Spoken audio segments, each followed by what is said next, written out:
Hello, internet fans, and welcome to a super duper special Patreon request Commentary. event commentary. Yeah, normally we do movies or whatever, but this particular Patreon suggested we cover an event. So I had to jump in the vehicle and travel 2.5 hours to the back room of 3B Video so I could sit here and touch Evil so we can do this commentary. So Evil, you want to let the folks at home know who the Patreon is and what exactly they're getting into for this super long video that we're about You're not to do. excited at all about the length of this, are you? Not overly excited, to be honest with you. I am. Well, this comes from a fresh new Patreon, a good longtime friend of mine who has always been there, been a good buddy. He put in his coinage. His name is TA, good old Terry, but he wanted us to cover the 1992 Royal Rumble. Not just the Royal Rumble main event. The pay-per-view. The Royal Rumble. So, Evil is well versed in this. Unfortunately, this is around the time I kind of got out of wrestling. Personal reasons, family, divorce, all that hooplery. And so I just kind of was sparsely into the wrestling world at this time and didn't get back into it until around the Attitude Era, I'm ashamed to admit. So That's all right. We're going back to the golden age of the WWF, and we could have cheapened this, and we could have done it at our separate locations. We could have used the old Peacock app and went to whatever fucking season they rank Royal Rumble 92 as, but no.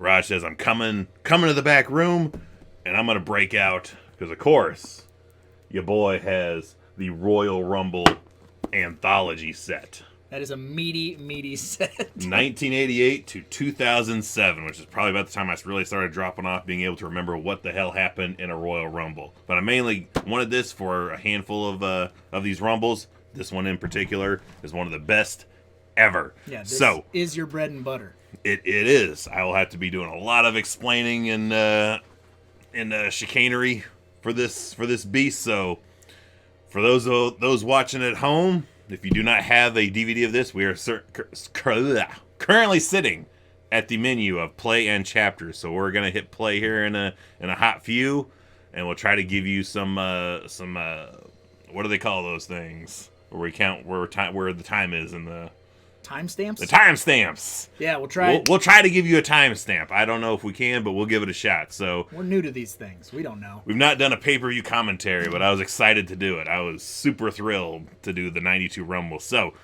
no more stalling, no more waiting. We got a long ways to go. So get your shit ready. Get ready to hit play. And Raj, go ahead and hit play in 3, 2, 1. Got it. Sorry. We thought we may have had an accident there. We had a total ad for the buy this app if you want to watch this. Buy thing, this but- DVD player. I was like, get out of here. We did that whole intro and we're going to have to buy a DVD player. Fuck it, I'll buy it. $7.99. I'll buy it. Let's All go. right. Then, now, forever. Old WWE intro. Yes. WWF. I'm still not sold on the get the F out, the WWE thing. It will always be WWF. I was in the same boat for a long time, but it's just been like it's been a reprogramming of the brain to do it differently now. Rowdy Roddy Piper. Look at that handsome man. Hacksaw Jim Duggan fucking with his Zeus eyes. Nasty Boy Jerry Sachs, Repo Man, Sergeant Slaughter, Real World Champion Ric Flair, Hercules, he's dead. Girl Mustafa, Macho Man, he's dead. That's going to be a continuing factor. I'm just going to go, that guy's not here anymore. That guy's not here anymore. This will be a pay-per-view of I See Ghosts. Oh, my Lord. Haku still alive. Shawn Michaels still alive. Looks like shit, though. First coming of Stone Cold the Warlord. Psycho Sid Justice. Yeah, baby. Erwin R. Shyster, father of Bray Wyatt. Nikolai Volkov, dead. Texas Tornado, dead. Virgil, barely alive. Very much alive. Undertaker, dead alive. Boss Man, dead. Dead. Greg Valentine, still alive. Snuka, dead. Dead. Hogan, Dead. immortal. The immortal Hulk Hogan. The racist Hulk Hogan, I think, is what you meant to say. But that's okay. Yeah. He's not a popular person anymore, really. It's hard to hard to get on that train, but I like chocolate ice cream. Yeah, I don't want to berate. Knickerbocker Arena, Albany, New York.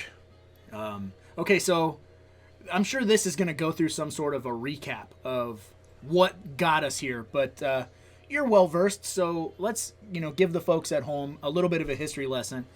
What happened leading up to this, and why are these matches so important? Well, I'll go into each of those matches as we do, because this whole format, we have a good 3-4 matches before we get to the Rumble, which is your main event of the evening. And this is when the world title for the first time was on the line for whoever won the Royal Rumble, due to shenanigans and chicanery going on with Hulk Hogan and The Undertaker. Because The Undertaker won the world title at Survivor Series a few months before this, but it was under, shady circumstances. So they did a rematch. There was some interference, maybe, perhaps? There was interference by Ric Flair. So they did a fast forward to a second pay-per-view, which was a dual buy at the time. You bought Survivor Series, you also had to get a pay-per-view they did called This Tuesday in Texas, which was the following week, not even quite a week later. So it was a package deal? So this was when Survivor Series was on Thanksgiving Eve, so a Wednesday. So that following Tuesday, there was This Tuesday in Texas, where they had a handful of matches they did, and a rematch for the world title, Taker defending against Hulk Hogan. More chicanery happens there. Hogan technically re-wins the title, but President Jack Tunney decides to strip him of that title, puts it up in the Royal Rumble. Whoever wins this Rumble wins the world title. Taker and Hogan are given special treatment, and they're given a level of 20 or higher entrance into the Rumble because of shenanigans going down. Okay. So that explains the world title situation going on. A good thing that always starts off a good Rumble in the early 90s is to start off with a tag team match. No real reason why these two teams are fighting. It's just, let's get two well-trained, well-versed tag teams out there to get the crowd kind of up and going. So we're kicking off with the Orient Express taking on the New Foundation, Owen Hart and Jim the Anvil Neidhart, wearing the most 90s fucking shit ever. 100%. See, and these other guys that you just named with the Lucho mask or whatever, I don't know who they are. I do Orient Express? Yeah, I have no clue. Kato and Tanaka, managed by the most evil fucking manager / ribber in the business, Mr. Fuji. All three names that are super... Kato's that gentleman there in the red mask. Okay. Yeah, they're all three, super villain names from, Okay, Jim Neidhart dead. Owen Hart dead. Mr. Fuji dead. I could not tell you if the Orient Express is still alive, but there's at least 3 people not alive, all ready to start this thing. So the Orient Express becomes tag team champs. Yeah, they win this match by default. Okay. Which, sidebar to all of this, the original commentary for this pay-per-view is my favorite commentary team of all time. Gorilla Monsoon and Bobby the Brain Heenan. So it's almost... I don't want to be that guy, but you like it more than the King and Lawler? Absolutely. King, absolutely. JR? I would drown Jerry Lawler in a fucking bathtub if I you got to do that, and you could get Heenan and Gorilla for life. I love Bobby the Brain Heenan on commentary and Gorilla Monsoon. They are the best. Face and heel. They got a really good... they're dynamic. The greatest. Heenan is so funny. That's one of the downsides of not being able to have the volume really loud on this, because this commentary would just pop you. Heenan is fucking hilarious. I can remember a good couple of his lines, right when they were coming out, Jim Neidhart looks into the camera and Bobby goes, "He's nuts. He ain't got both oars in the water." Right then, Neidhart just, "Yeah!" And Bobby goes, See, I'm right."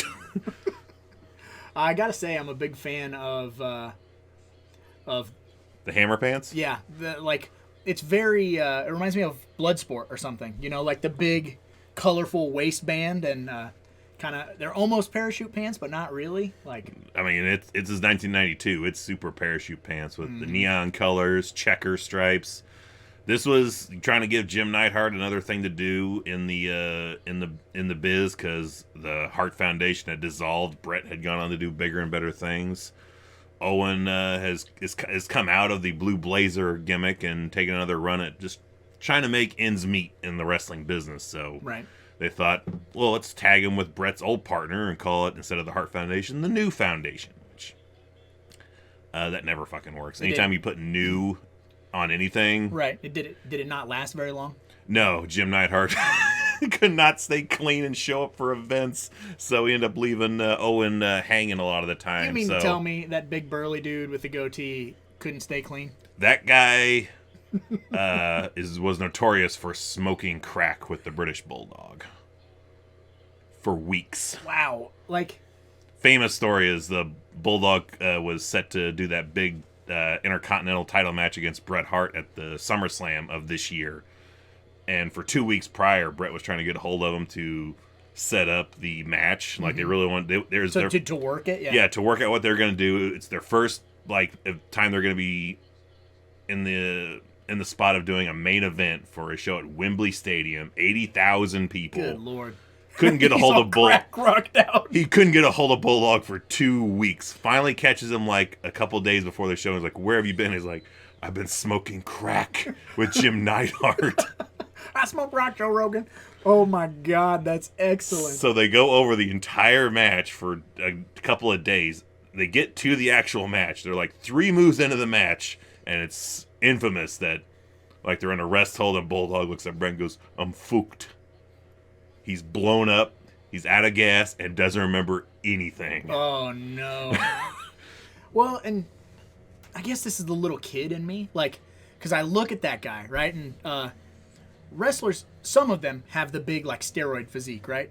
But like this dude just looks like a brick shithouse. Like he's just like he looks like he's got a beer gut, but he's got fucking like a Tank Abbott power lifter type of body. Yes, he is a powerhouse guy. I never thought much of the Anvil. I always thought if you could always outwind him. And just a couple of hits and he would be down. Like, he's not a dude that carries the endurance. He's not an endurance. Yeah, he's not an endurance guy. I used to always just wait for him to get gassed up. Yeah, gassed out. Like, kind of like early Batista. Yeah. His best role is to get that hot tag, come in, House of Fire, boom, boom, boom, boom, boom. Owen's the guy that should be working the majority of this this contest. I get, like, and what I was going to say is, like, I just don't see a crackhead. But now that I'm older, you know what I mean? I see crackheads like this up and down my street all the time. So the like, beer how's gut. he got a crackhead? How's he a crackhead? He's got a big ass gut. His gut overhangs his massive pecs. He's a monster. And Owen was a clean guy. He was the dude that would he was good for as long as he could keep Neidhart straight and showing up on time and stuff. That was intentional. Put the two of them together, kind of like a positive. Try to make a positive role model. You know, I don't think they really would have. I don't think they would have put that much like trying to protect Jim Neidhart, because I didn't really see. I don't see a great deal of value in him. He's at best his best role was when the Hart Foundation reformed in '97. He was just like an extra enforcer, kind of guy. I think this is just them trying to figure out something to do with Owen, and they hadn't quite figured it out yet, because after Neidhart fucking gets fired, they end up teaming Owen with Coco Beware, and they wear these same outfits, and they start calling themselves High Energy, which is again another like here's a jobber tag team, here's High Energy. Oh, okay, yeah. Like, not much above, but a little bit above. Mm-hmm. Never gonna win a tag titles, but they'll occasionally beat the Beverly Brothers. Yeah, you know, they got some good moves, but they're not tag team champion material. No, it's a tag team that's not gonna go anywhere really. That's unfortunate, because they just didn't know what to do with Owen, and they didn't. He's a very talented wrestler. Like, I know we talk a lot about like the bruiser type, you know, like guys with big muscles. They do a lot of very like one-dimensional things, and then you've got Owen. The powerhouse guys are the ones that put the asses in the seats. They're the main events, but then you have the workhorses, the guys that put on the 5-star matches, like Owen there. Just did a double cross body block on 2 guys. Mm-hmm. He can fly in there. Good technical, good. I mean, they're heart trained guys, so they're built to last. Yeah, and they have the fundamentals down. And Owen was the fucking funniest guy. Like, as soon as they started giving him a chance to show his personality, God damn, was he funny. Mm-hmm. in his heelish manners. Yes. Faces he would make and goofy fucking reason. Like, I love like super obvious bullshit reasons for why they would do stuff. Like, oh my gosh. Owen was just phenomenal that way. I love Tanaka's fucking get up there, just like a fucking sweatsuit. I can't remember if Kato, if that was... I think there was totally a shimp thing going on with Kato's. Like, I think at some point it could have been a Barry Horowitz situation. It was a different guy under the mask. Yeah, I mean, when you got a mask, you can, to a degree, you can pull one over. I could not wrestle in a mask. It would take about 3 minutes. I'll be honest with you. When we did backyard wrestling, my buddy, who was always like my arch nemesis, he wore a mask. He wore like a Scream mask, but it was cut in half, so it was half a Scream mask. And it'd get about 2 minutes into the match. And he's fucked. And he's like taking this fucker off because he's pouring sweat, And then you're basically just waterboarding yourself. So he's like, I can't That's do what that. wearing a face mask is like nowadays in summer heat. Yeah. Stuff for me. Yeah, there's Mr. Fuji, the devious one with that cane. Yeah, Fuji is notorious for being like a malicious ribber. Like no one knows what he paid for it, but he is like he did a couple automobile ribs where a dude parked next to like one of those like the meters where you put the coins in.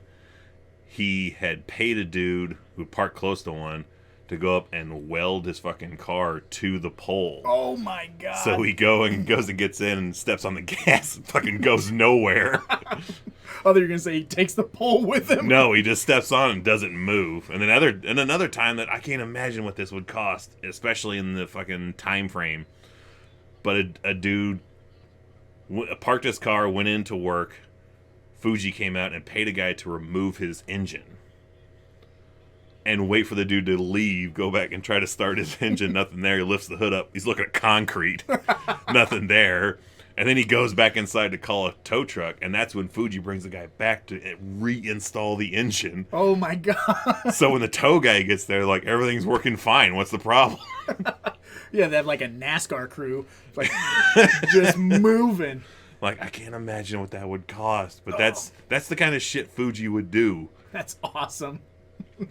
Like, there's some guys that put padlocks on your fucking bags and shit so you couldn't open your bags. Yeah. And you Owen cut would your bag open. Owen would, like, take one pant leg and tie it in a fucking insane knot, so you'd have one pant leg that's fucking all knotted up and shit. Fucking put your shit on, like, the ceiling, so you'd have to find a way to get on the ceiling to get your bag down. That's the kind of stuff Owen was more of a... His were all good-natured and like funny. Harmless. Harmless, yeah. It doesn't cost any money to undo a knot, Yeah. I know there was another story where Fuji invited somebody to his house, was having a dinner, and he like led them to believe like he had fucking War of the Roses them, like fucking killed their dog and fed it to him, and told him it was like special Japanese tradition type shit. Oh man. Vicious stuff. Absolute vicious stuff. That's amazing. Surprisingly, I don't know who the referee is in this. I was looking at the referee seeing if that was one I recognized, but it's not a referee I remember. I definitely do not. So I Well, have no help. How do you like this era of referees, though, with the long sleeve shirt and the bow ties? Yes. It makes me think of that Sega Genesis Royal Rumble game. All the refs look like that. Some of them had like the blonde hair. Yeah. Yeah, and when like you a little fucking mustache. you'd clock them, they'd have to shake the cobwebs loose and they'd get hit. Which that game consumed my life. Just saying. The SNES version, which is sitting right back there, was for me. But oh man, duck under. Nope. Oh, crucifix, beautiful crucifix, pinning combination. But he doesn't get the pinfall. Like Yeah, his that was white gangster. his white boots. With neon green all over them. Looked like I had a pair of rollerblades that looked like that back in the day. It was funny. The Savat kick, bam. That before it was Sweet Chin Music. Tanaka was doing that It stuff. was just the ninja shit. What was it called when he did it? A Savat kick. Ah, beautiful savate kick. I like the black belt. I'm a big fan of him rocking the black belt. The black belt with his. Now, did this fella, was he ever in movies? I feel like I have seen him as a villain. You put a Fu Manchu on him, he's that guy from Die Hard. Or from Lethal Weapon. Al Leong. Yeah. I swear I've seen this dude. Not in wrestling. I don't recall him from wrestling, but I feel like I've seen him in a movie. But, I mean... I'm unaware of him doing any... I was going to say, if film. you don't know, then it's not true. Then I'm making it up. There's always a chance I could miss something. Always a chance. Because you are my Rolodex, my go-to wrestling knowledge.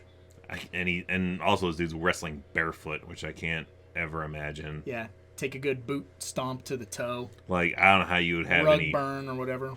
How you would have toenails left. Not to mention, like, there's got to be, like, some severe athlete's foot thing going on, because I don't think they fucking wash that mat often. Right. Like, because they're taking it from city to city. Yeah, I'm sure I remember stories of guys saying how it's notoriously like it's a smelly mat that gets washed ever so often. That's gross. You can get staph infection from that. Here comes the cane up in the corner. Bam! Oh, dude, he almost fucking took his eye out because he broke it. Almost, but he fucking went shoulder first into that cane. Good Just Lord. selling it, but he's right there by the ropes. Bam! Yep. Leg on the rope. Know where he's at in that ring at all times. And push that fucking leg over. Oh, stomp to the face. That makes you okay? You didn't stab yourself in the eye on that cane. Dude, that's scary. Like I don't think I've types... noticed that until this time. I was like, yo, yeah, he did almost fucking get zombied there. Yeah. Lucio Fulci. Oh. Yeah, that'd be a whole different story. Wow. Yeah, this pay-per-view would... The question then would be, in 1992, do they stop the match? No. They keep fucking working. Like, I don't give a fuck if you lost your eye out there. You keep wrestling. Is that Jesse Ventura? I like it. Ventura, I guess McMahon would probably be... Not Ventura's out at this time, so we'd have to go with... It'd be Vinnie Mac out there. Listen, I don't give a fuck if you lost your eye. You gotta keep working. How old would Stephanie have been in 1992? That's the question. Is it weird for me to ask that? You're teenager. I would just say it in the maybe all right, I gotta early leave teens. it alone. I gotta leave it alone for a minute. That's okay. Definitely, especially after the rumors that Randy Savage had kind of put out there that he had hooked up with Stephanie when she was a teenager. Well, I mean, he is Randy Savage. He's the cream of the crop. Allegedly. No one's ever really put a lot of... That's it. We're going to get a cameo from Stephanie McMahon and ask her to spill the beans. Yeah, I'm sure, yeah. Go over real well. For the $40 cameo, she'll divulge. $40, yeah. I don't know if Stephanie McMahon, if she's on Cameo, she's charging a little less than $4,000. Shit, if they were a while ago selling... That's why I needed a remix for back around WrestleMania time. They were selling these fucking things. I couldn't even tell you what it was. I couldn't understand it. But like they were selling like trademark images or some shit from The Undertaker. Like you could buy like certain images and they'd be yours. Like some like Hell in a Cell Mick Foley shots. It was super weird. I could not understand it. So you own the licensing to the photo? Like, that's weird. Like a photo or like a short clip or something, but in like $100,000, $10,000. I'll just go like, on YouTube and find it and take it. Like, yeah, just don't pay me for it. It's fine. Mm-hmm. Like, yeah, that was... that's definitely a time where I was like, remix, what the fuck is this and what's it mean? Yeah, I have no idea. I don't even know how to explain it. I looked at it like 4 times, like, what the fuck are they selling or trying to sell? So if they're selling that shit for that high, like, I can't... They won't even let anybody on Cameo. They can't control... It's not part of their... part of the company, so... Oh, that's weird. Yeah, I guess I never thought of that. They've cracked down on that. They fired Selena Vega because she was doing she had an OnlyFans account. She was only doing, like, cosplay. She wasn't showing anything super Right. risque. But they're like, you can't make money outside of our company. That's where. But I mean, we could- they stay on the fact that they're like, no, you're independent contractors. Yeah. We're not going to pay you fucking medical insurance. We're not going to Mm-hmm. cover you in any way, shape, or form. You see, and that's where this whole conversation could go a different route, and we could get real angry real fast. Oh which yes, I'm sure you've covered. I it can be. I say I'm sure you've covered it at least to some degree on your podcast, which is available on Patreon only. Which I haven't recorded any one of those in months. The Kayfabe for Real podcast, but Eventually I'll get back into putting more of those out. But that's a slippery slope, man. With the way that I'm gonna say WWF, the way the WWF holds people hostage, is bothersome. I don't want to spend a whole lot of time on it because we can't. If there's anything you're gonna learn about watching retro wrestling, is its pain. It's painful. Which we just wrapped this match. We talked right through the ending where the new foundation pulls out the victory over the Orient Express there. Here but it we're goes. getting Let's get the slow-mo the Kane. replay. Bam! Watch. Oh, I'm gonna stab because he dropped to his knees. Yeah. That's scary. Here we go. The rocket launcher finisher, which boom. That's like a legit. That's their thing. Yeah, that was their finisher. The rocket launcher. That's pretty fucking low tier. I mean, Wow. it's okay. Here we have Lord Alfred Hayes, which I always enjoyed goofy ass Lord Alfred. I think I guess notorious for fucking like slinging his dick around backstage. Like, That camera's a mid shot, so he's not wearing yeah, underwear. I at never all. think he's wearing pants. We're getting a replay though a few days back in Springfield, Mass. Yeah, January 17th. It was a house show. Bret Hart defending his IC title against the Mountie. They storylined it. Bret had a 104-degree temperature. He was super sick.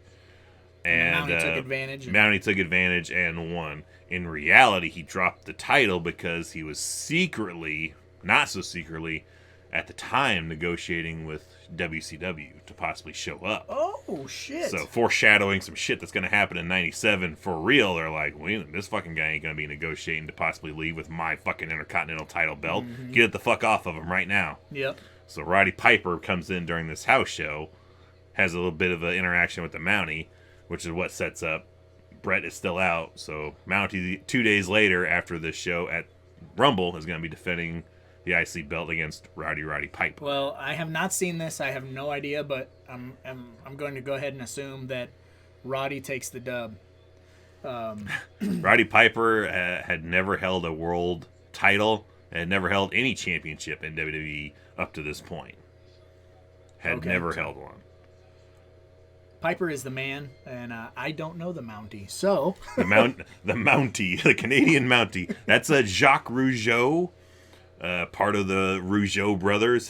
His brother Ray is still a commentator for I think the French announce team, but they were a tag team back in like late '80s. The Fabulous Rougeau brothers.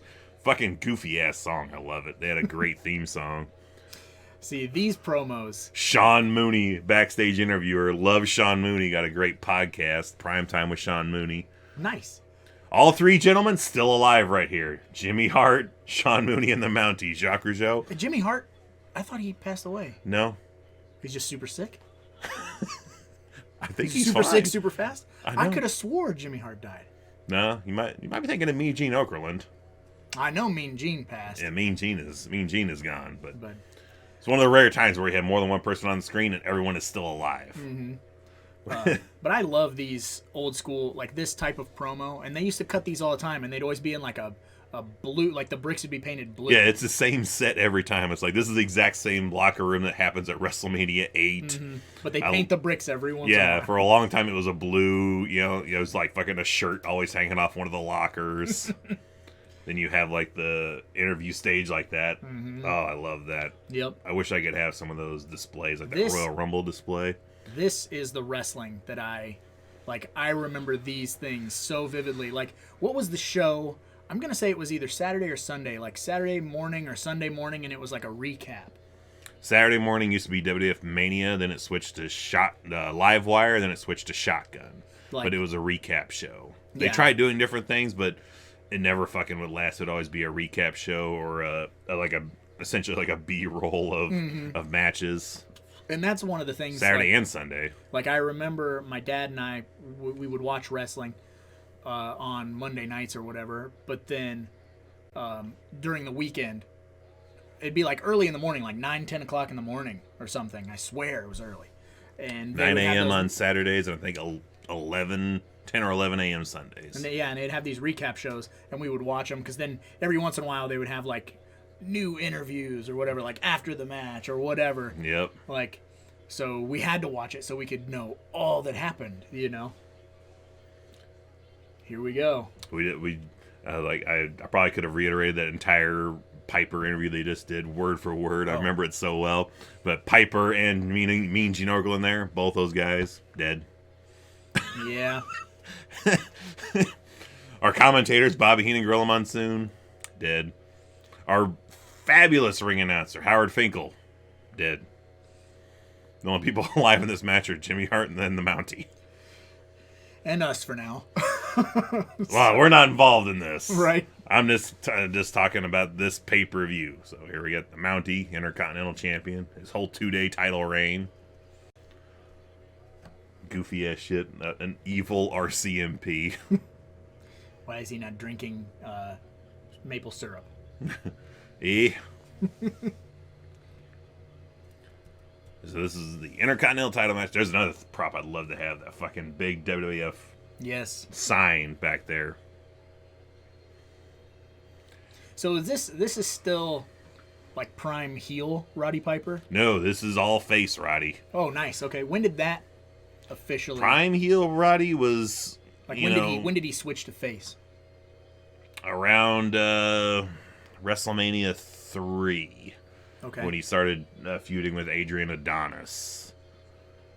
I don't even know if it was like a sudden switch or just something like, it's hard to hate this guy. Like, right. You want to hate this guy, but he's cool at the same time. Yeah, he's the man. And no one, up until WrestleMania 8, no one had pinned this guy's shoulders to the mat. Every fucking match was either a DQ, count out. He never technically lost a match until Piper. Yeah, until he fought Brett at WrestleMania 8. Like 17 and a half years, no one pinned my shoulders to the mat. Weird thing. That is crazy, though. I never... I mean, that's what you're here for, man. That's what you do. You know these things.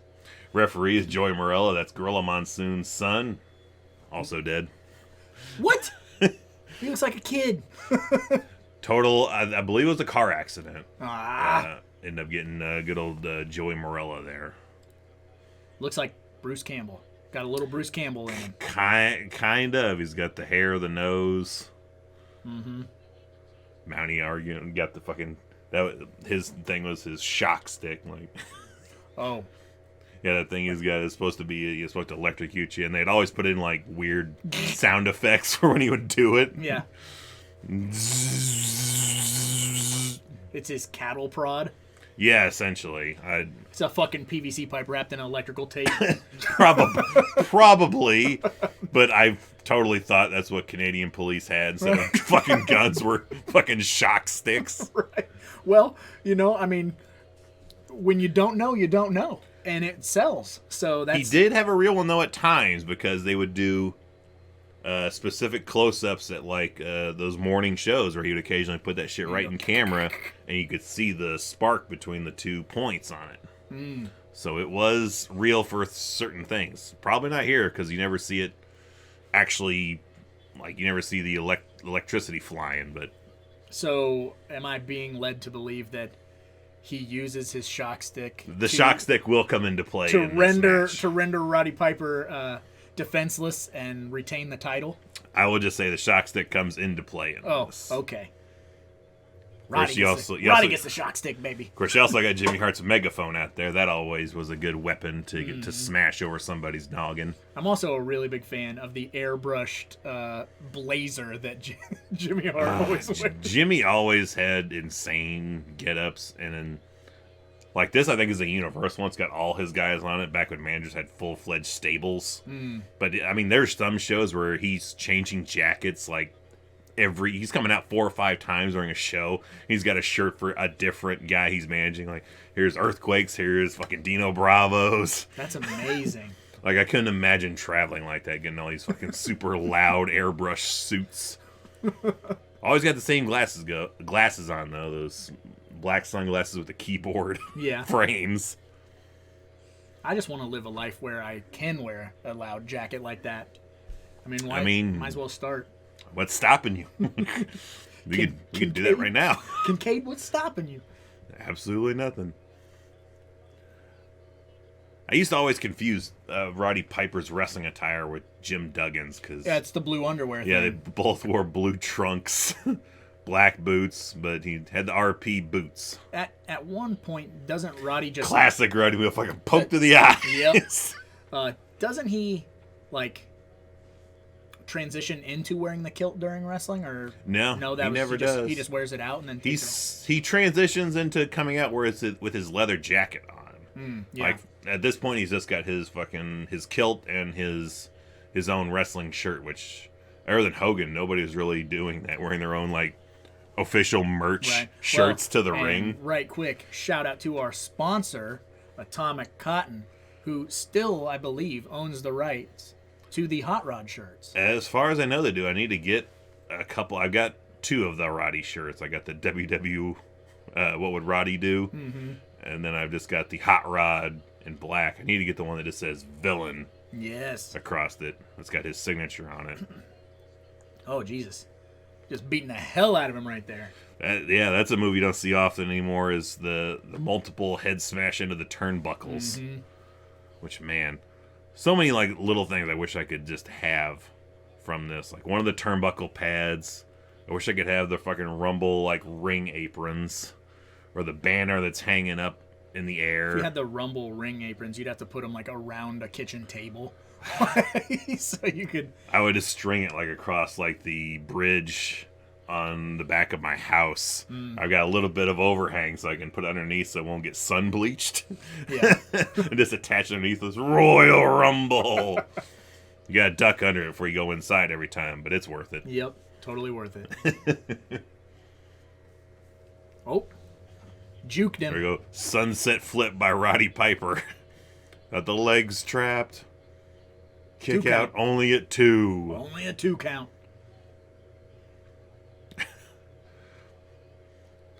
I go when Roddy gets when he gets his punches going, because he has that Golden Gloves boxing background, so he'll throw like 4 or 5 punches and put like one hand behind his head, like, yeah. Like, I don't know what that is. But it's cool. It does look cool. I did not know that Roddy Piper had an official boxing background. Yeah, he was a Golden Gloves boxing champion, which, again, they bring that up in commentary, and Bobby Heenan's like, that's amateur punk stuff. And Gorilla's like, what do you mean? He's like, do you get paid for that? And Gorilla goes, no. And like, then it's amateur punk stuff.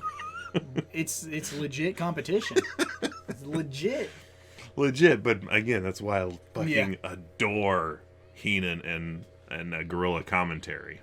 Whoop. I will get a tattoo of Gorilla and Bobby Heenan. Sometime. I'm going to get a gorilla wearing the sunglasses arguing with a human brain. And I didn't even realize this was Piper's finisher for a long time, as he used the sleeper hold. He's got that sucker in. Yeah, locked in deep. Arm goes up once. Twice. Hold up on the 3. It is over. Oh, Jesus, he put him to sleep. The champ is here. Roddy Piper officially wins. Oh, here comes the shock stick. Gets it away from Jimmy.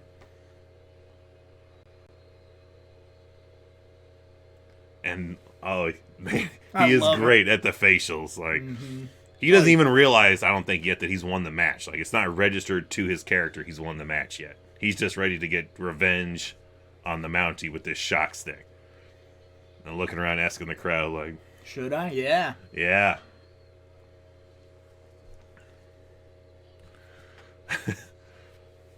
Thumbs down. Should I give it to him? Are you not entertained? Oh, he's got him. Shocks himself. And man, I wish you could hear this too, but... And new. That's one of my favorite things to hear in all combat sports. I can't even totally do it because I'll totally just well up in one eye because like man, nobody could introduce a new champion like Howard Finkel could introduce a champion. And people are going fucking nuts. No one gives a shit about an Intercontinental title change anymore. Like, this is something huge. Like, they went bonkers for Roddy winning the title. And even though it's only from January to April, I fucking loved Roddy Piper's Intercontinental title run. How many, so, off the top of your head, title defenses that he wins. I think he has one other one at a Saturday night's main event where he rematches with the Mountie, and it's great because he's wearing. They start the match super prematurely, so he still has his shirt on, and he wrestles the entire match with his shirt on, and the Mountie ends up pouring water on him at one point and trying to shock him with the stick, but it does nothing to him. Piper gets up immediately, knocks him out, beats him. Match is over. Piper takes his shirt off, takes another shirt off. And then he's got it looks like a fucking, like a jet ski vest, but it's a big vest that just says shockproof across it. Hilarious stuff. But I think that may be the only title defense that was on TV that I can remember, because this was back when you only had 4 pay-per-views a year. So Right. Rumble concluded. It's like seasonal Yeah. pay-per-view. Mania was on the horizon on April 4th or 8th of this year, 92. Now we got Hulk Hogan up Yeah. in the house. Lord Alfred is just going on into Hogan's dressing room. Like, could have been butt-ass naked in there. But he's like, we're going in and chat with the Hulkster. Oh, baby. Believe it or not, I think only Mean Gene is not with us in this. We have the Bushwhackers and Jameson. I do not know this Jameson fella, but I Jameson, love him. apparently, he was apparently a comedian that was performing somewhere on one of these weird off days where I can't believe Vince McMahon took a day off in his life, but went to some comedy show, saw this guy perform, liked him, and just brought him in on primetime wrestling. That's amazing.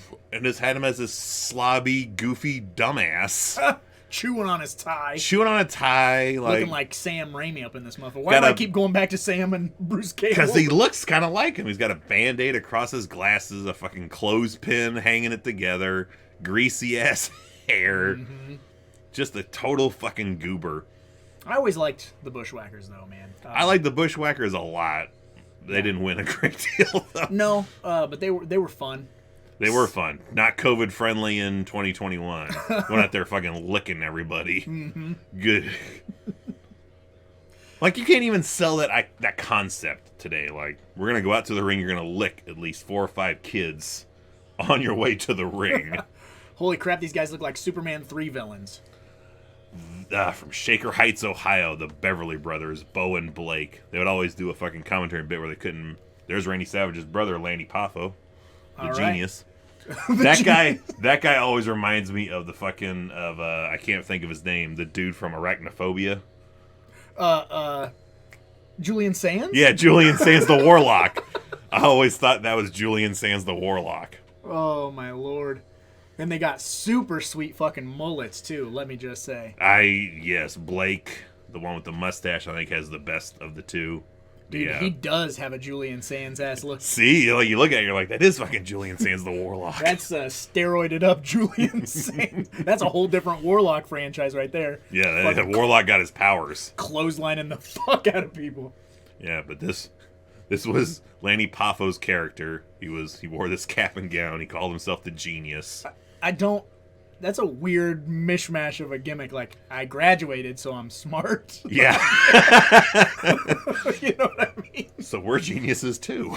Right, yeah. I Like, graduated. I didn't, so I'm not one. But yeah, so that's weird. Like, you would think it would be like a pocket protector. I guess that's kind of too close to IRS's look. He was the tax man. Yeah, but I mean, that's what I think of when I think of someone smart. Like, the glasses with the tape. Not like that guy. That guy doesn't look smart. No, he's got a sock in his fucking front jacket pocket. And man, this entire match, Heenan is just fucking going to town on Jameson. Like, they used to wrap Jameson's lunch when he was in school in a road map. He'd come home every day, find out his parents had moved. Those chewed up hats. Chewed up hats. it was rough to see the Bushwhackers when they got inducted in the Hall of Fame because Butch is like on double crutches and shit now. Like, Man, I haven't seen that footage, so I mean, Luke still looks pretty much the same, but man, Butch looks aged. He looks like what you think every old wrestler would look like. right. Just Well, I mean, that's a lot of miles on your body. Rough, hard miles, not normal people miles either. But they didn't do like fucking insane shit in the ring. That's what's the. Well, I wonder what their careers were like pre-WWF because They were bad guys. They were known as the sheep herders. they got a lot of razor cuts. You know what I mean? Like Not so Dusty Rhodes level, but their foreheads are pretty fucked up. So I would imagine they did some pretty I've never seen the Bushwhackers bleed. rough either. matches. I don't know many. I don't even know if I could even say I've seen many 3-star Bushwhacker matches. I think they did a pretty good one. I think in the '89 Rumble with the Rougeau brothers. Bushwhackers beat the Rougeau brothers. That was a pretty good Bushwhackers match, but most of the time I don't expect them to win. Right. Even then, I was like, I would be surprised if the Bushwhackers won a match. They're gonna take a couple bumps and Luke actually until early in the mid 2000s, Luke Bushwhacker had the record for the shortest time in a Royal Rumble match, 4.8 seconds. wow, As Gorilla say, whacked his way into the ring, immediately got whacked out. ran in and got flipped over the rope. If I recall, he bushwhacked his way in, got into the ring, walked across the ring to Earthquake, who grabbed him and threw him over the top rope to where he continued doing his bushwhacker thing all the way to the back.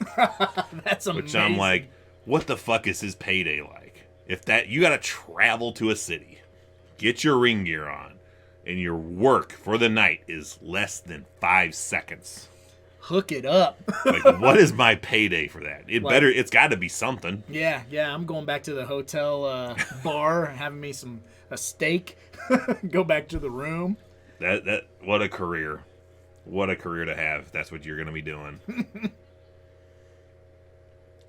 And licking his kayfabe cousin's head. Cousin Butch, cousin Luke. Wait a minute, it's kayfabe? Yeah, they're legitimately not related. Jesus Christ, I had no idea. You just fucking blew my mind. They look like they look exactly the same. They do. They're not related. Wow. Okay, it's like finding out Santa Claus ain't real. I'm real fucked up right now. Like I told you at the beginning of this commentary, this is about pain and about realization.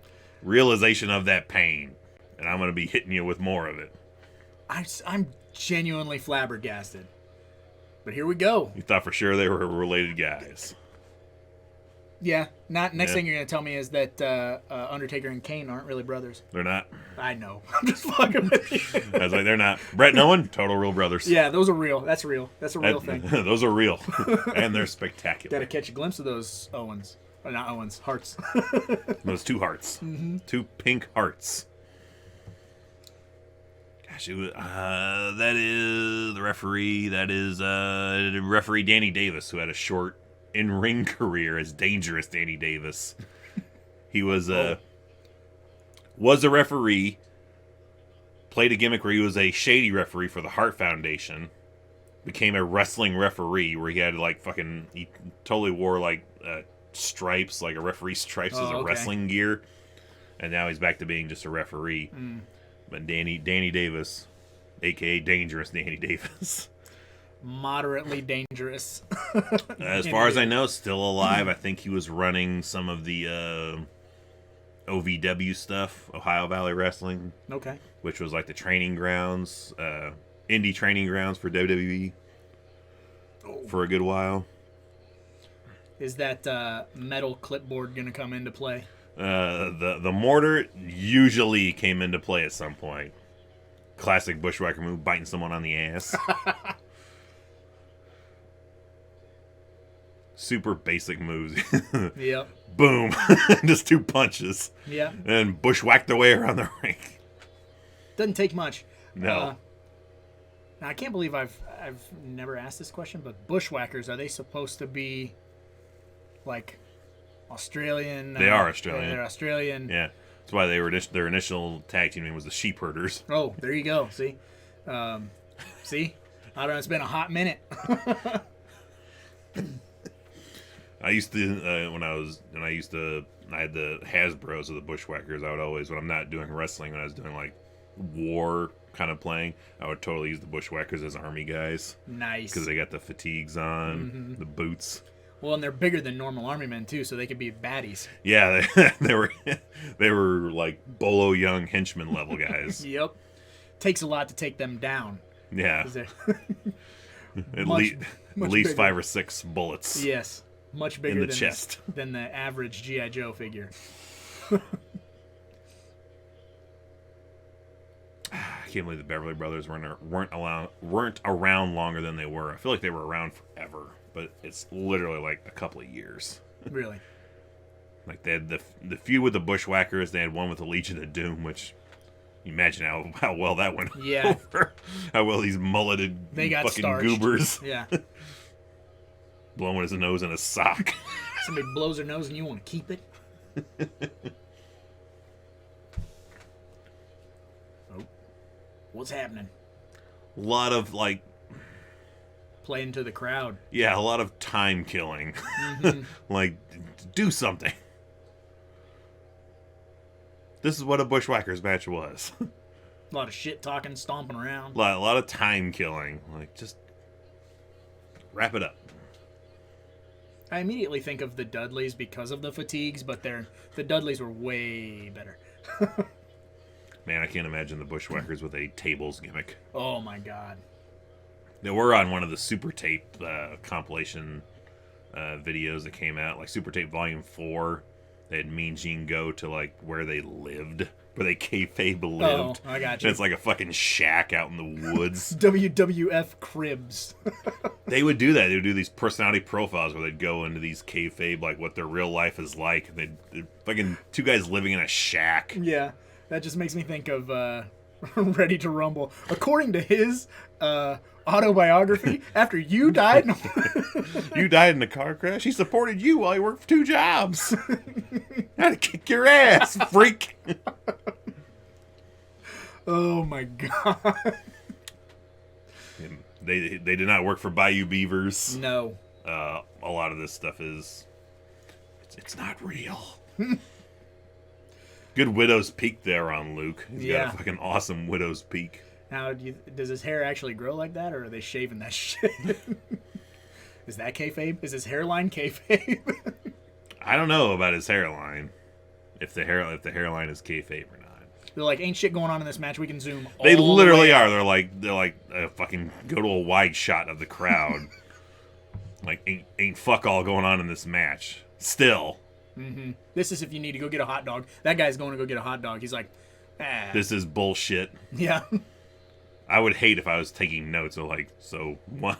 Another biting Blake on the ass. Side headlock, shove off, duck under, wham! Another duck under. So the Bushwhackers are going to lose this. Apparently.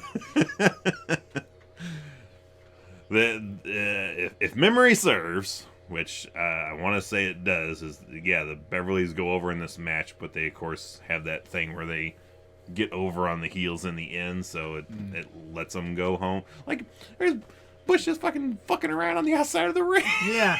Like, Luke's getting double teamed in the ring. Butch can give a shit. yeah, it's no bueno. You got to, Bam. that's nice. Double axe. That's about the first wrestling move I've actually seen in this match. And shocker comes from the Beverly Brothers. Cannot confirm or deny whether or not the Beverlys are real brothers or not. You can't? I cannot. I don't think they are. Well, somebody let us know. My gut instinct is to say no. They got the same pants and the same hair. They have to be related. They're both from Shaker Heights, Ohio. They said it on the announcement. They Yeah, gotta be. I believe it. I'm 100%. I'm on board with them being real brothers. And man, I just thought when I heard Shaker Heights, Ohio, that sounds sort of bougie even back then. I was like, these fucking like rich dicks. They drive like Trans Ams. Yeah, and the stars on their trunks with the purple. I was like, it just fit look. Someone that you want to lose. Yeah, like I'm never gonna like these guys. Right. Well, and that was what was so good about wrestling back in the day. It had a very like Saturday morning cartoon or comic book vibe to it. So, I mean, just based off of the look of someone, you got almost all the information you needed. You know, there were storylines, but they weren't like as well thought out as like, and I say well thought out in quotations with some of the shit that goes on now.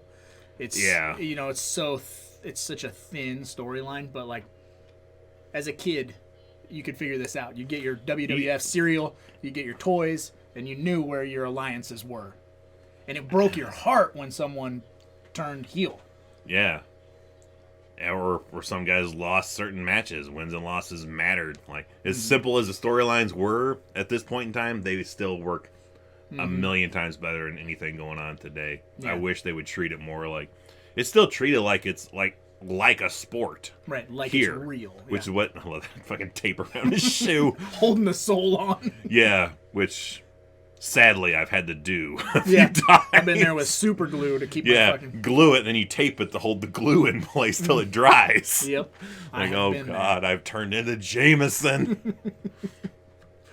I can't spring no $25 for a new pair of shitty shoes. And like how you like, and you'd like this, like the epitome of trashing the Bushwhackers would do in interviews against the Beverlys. They'd call them the Beverly Sisters. Nice. The Beverly Sisters and the genius. They talk about eating them. Nice. We're gonna feed them to Jameson.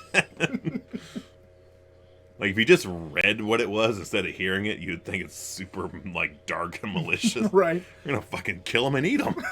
They're gonna feed them to this other guy.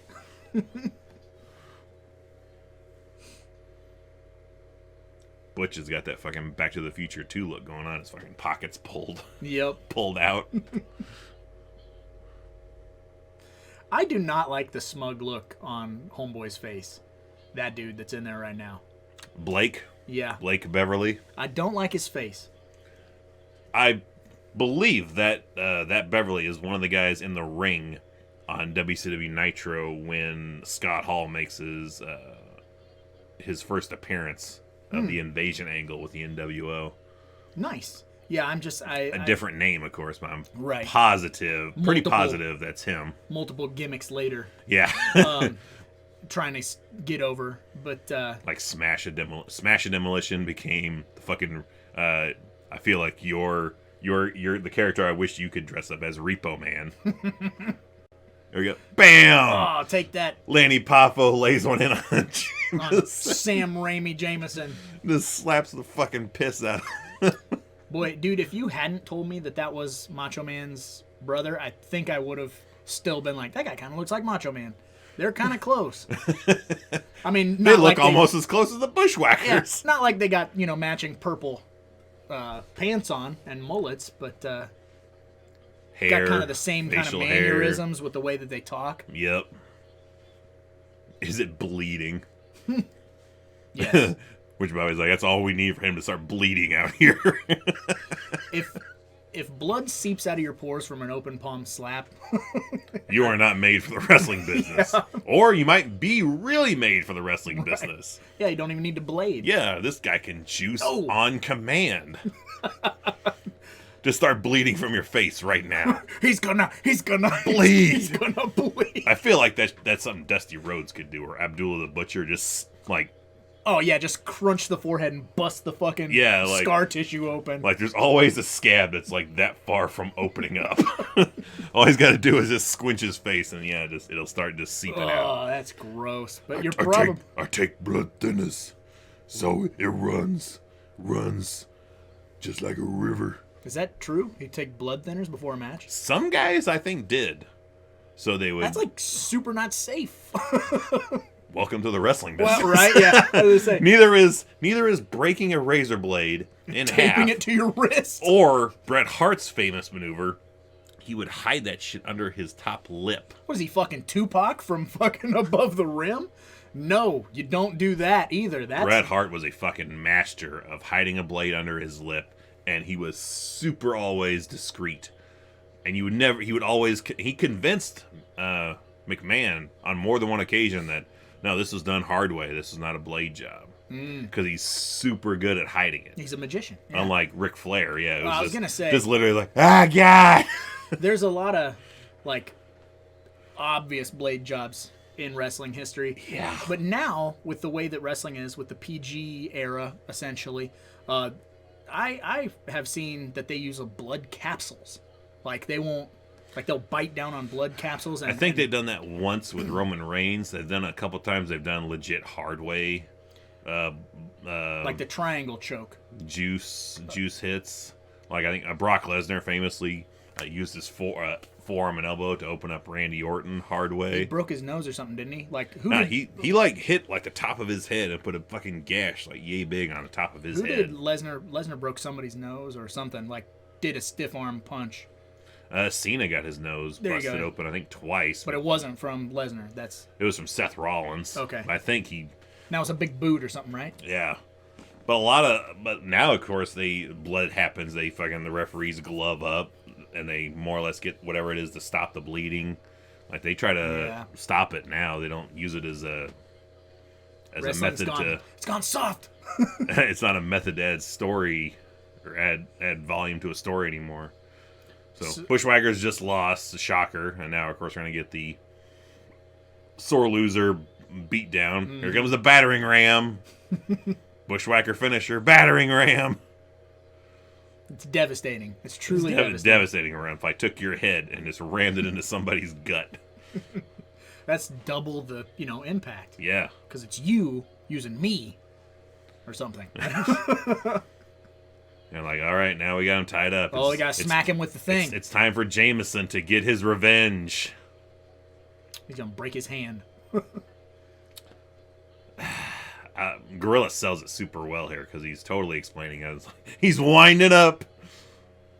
But does he have the heart to do it? Like his fist is this. Yeah, he'll break your hand so fucking bad. I like it. He's a comedian, right? So he doesn't. Yeah. He doesn't understand. Yeah. He doesn't have it in him. So what's he gonna do? Kick him in the shin. And then in the ass.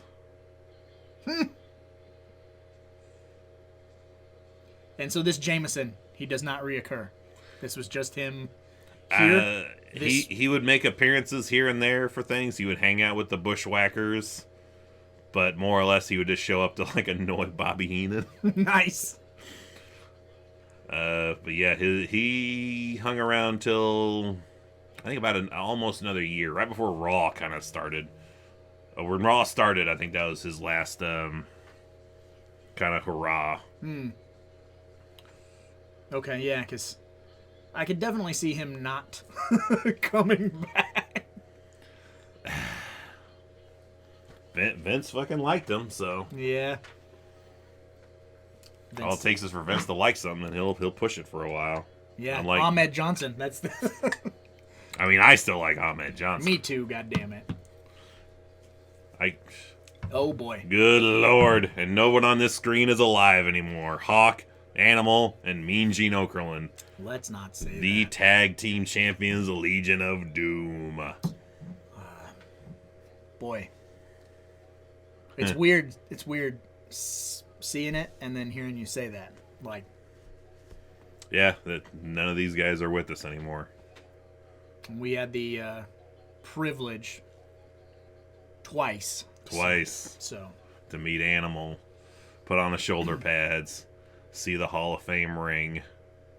Which is gigantic, by the way, because his hands are fucking massive. Yep. I love her talking about they're getting ready to fight the natural disaster, and he goes, Typhoon and Earthquake, they like to throw their weight around. Well, that's okay. We like to throw your weight around, too. Yes. That's excellent. The intensity. Hawk is a mastermind of weird dialogue. Mm-hmm. Earthquake and Typhoon, the natural disasters against the Legion of Doom. This was a fucking massive match for me. Oh. Well, I know you and your dad are big Legion of Doom fans, so... Yeah, because they're over-the-top They look guys that look like bad guys, but no, those are the good guys. Yeah, they look like movie villains. They look like do. they belong in like Mad Max. They do. That was their initial kind of motivation for their gimmick. Is they were called the Road Warriors, is to look like how they end up looking.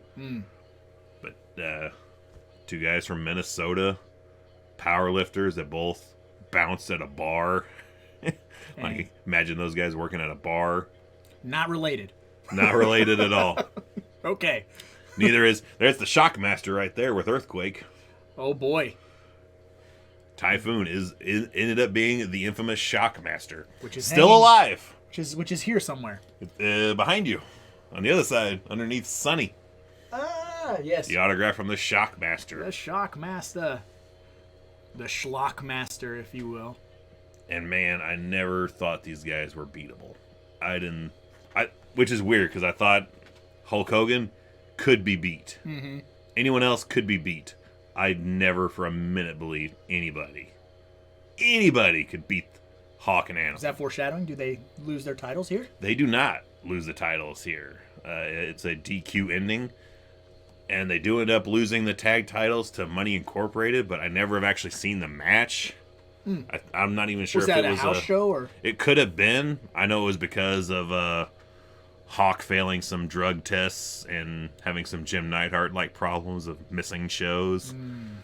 Which Bad drugs, not the good drugs? No. Damn it.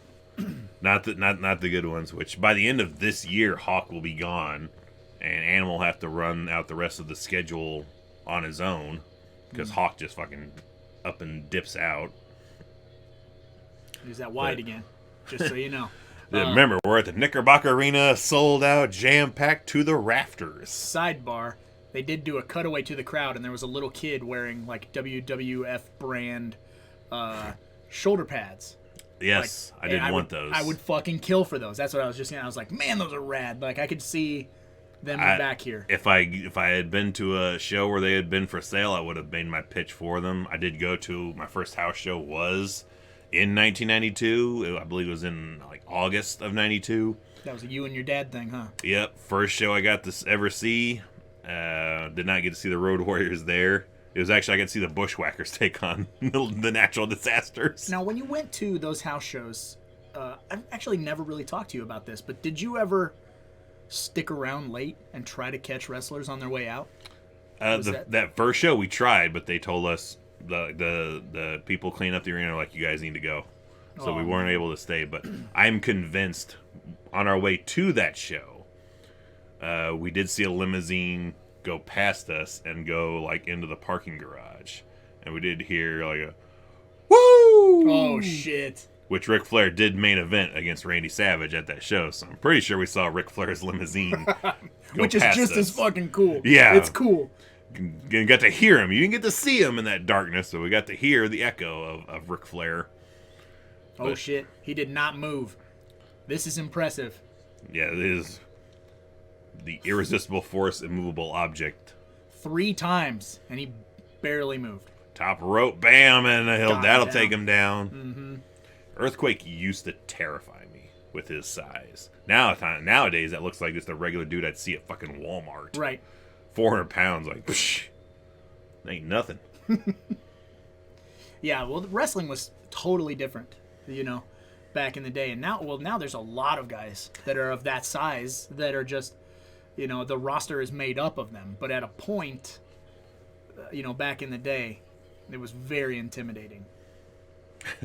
I still I would be totally fine if I had Animal's haircut.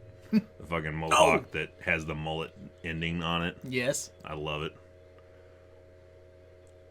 Drop kicked him, and he took it like a champ. Earthquake's going to attempt a drop kick here in a second, which is crazy to see. Misses it, but...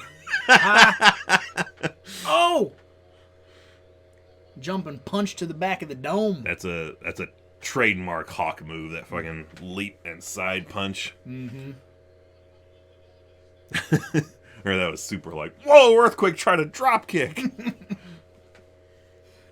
That big man can move.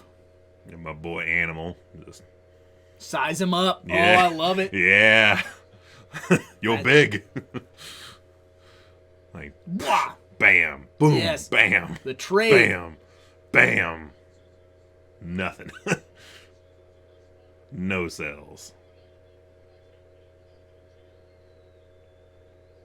Oh, Whoop, dude, dug and he under. can move. Jesus Christ, he's flying. Bam! The old double clothesline. And they are down. Infamous referee Earl Hebner, well known for that Montreal screw job, got fired from WWE for selling knockoff t-shirts out of the trunk of his car. What? Oh! Excellent. 450 pounds just held him up there for a hot minute.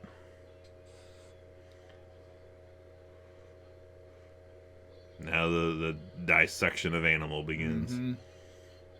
The double team. Boom! Splash in the corner. I bet that was a miscommunication. I bet he was expecting Earthquake to follow behind him there, and he didn't. Ran into a big old boot. A double. Yeah, a double smash. Because it looked like he held him and looked back and was like, oh, fuck, he left the ring. Earthquake, get back in here. You fucked up. We talked about this. Which, you'll enjoy this. Do you remember Golga from the, Oh, yeah. The oddities? Yeah. Yeah. That's Earthquake. On the apron there. What? That was Golga Earthquake. is Earthquake? John Tenta, the Earthquake, was Golga. Dude. Yeah, I had no idea. I love the oddities for obvious reasons, which you don't, but I do. Attitude Era, Insane Clown Posse, the oddities, all that good stuff. Yeah, I just oh yeah, I don't think I've told him that. I didn't know that at all. There it is. That's him right there. That's Golga. Dude, yeah, with the Cartman shirt, the sweatpants, the Yep. mask with the little fuzzball. Looks like he smelled. Oh, yeah. He'd always, have cheesy poofs. Because Yeah. for whatever reason, South Park was popping off, so obviously Vince McMahon was like, well, let's have a Mongoloid that likes South Park. Or whatever. Which I like the little addition. And when he'd wear the mask, they'd put shit under the mask. So it looks like he had fucking 9 oddball bumps on his head to make it sell more. What the fuck does he look like underneath that thing? Yep. Yeah, and I remember when he first came on the scene, he did have the little ball on top of his mask like Cartman had on his stocking hat, but then eventually it just disappeared because I'm sure it was probably hell to keep on there. But you just blew my mind. You're blowing my mind constantly, so. Oh. This is what it's like sitting through a pay-per-view with me. I'm gonna hold him in place. Ooh-ah! Sell a job by Typhoon. Who, his previous gimmick before becoming Typhoon, he was known as Tugboat. Okay. Hulk Hogan's best friend. He wore white fucking pants, a red and white barber pole striped shirt. He was like Bluto or some shit. He looked kind of like him, but he would come out. Oh boy. Well, I'm glad Tugboat. he went with this one. Yeah, it went from Tugboat to Typhoon and then the Shockmaster. Now Well, I think the dude now runs like a construction site. Like he's a construction dude. Yeah, I could see that. But I mean, yeah, this is definitely the better of the three gimmicks. And Shockmaster, I mean, we've talked about it many times, but didn't last. I mean, it transformed because he initially came out with that fucking cape and the Stormtrooper helmet. Yeah. But then he just started wearing construction gear and just played a bumbling idiot as the Shockmaster. I didn't watch much WCW then, so it's. But shit, who knows? It may not make any more sense than what I just tried to do. You need to open up all the rest of those WCW cards and see if you can find a Shockmaster card. Oh, Jesus. I'd have to see. I think that's a 1993. That was 1993. So if it's not a 93 set, then he won't be in there. Just So walked across them. Yeah. All of his weight. big move. That's Andre the Giant move, is to step on him. Which Andre, now, as a man with a bad back, I'm like, please step on me. Hook it up. Andre used to do that shit where he fucking hated the Ultimate Warrior. He would step on his hair and fucking pull his arms up. Jesus. The Warrior was a dick. He deserved it. I was going to say, a lot of people have kind of come out of the woodwork and said that Ultimate Warrior was kind of a fuckface, but Oh, he very much was. He just, of course, they have those rose-colored glasses once he keels over, and all of a sudden, yeah, he's a saint and wonderful guy. But no, he was pretty much a piece of shit. yeah. And I'll stick to that, which is a bummer because I like the Warrior. Yeah, we love him, and we used to fucking constantly talk about him, but when things come to light, it's hard to, yeah. yeah. It's hard to defend a guy who stood in front of a group of college students and said, queering doesn't make the world work. Yeah. Which, that doesn't fly with us. And I was like, yeah. That's pretty rough. You know, it's like when you have Thanksgiving and you have all your family around, and it's like your That your one piece guy. of shit racist uncle that you just are like, you only have to see him once a year, so like you just like he's all right. You know what I mean? You try. I wouldn't expect to hear that from him, but I mean, listening to his promos throughout the years, I totally would love to have gone to one of his speeches to see if they're as off the fucking rails as his interview segments were. Dude, that looked like he fucking hurt Yeah, his knee. he going didn't backward. quite land backwards right. Oh, see, it's stuff like that. More like an ankle kind of whoa. Yeah, when you catch, if you're just watching it and you're just kind of going along with it, you don't see those things that could really hurt you.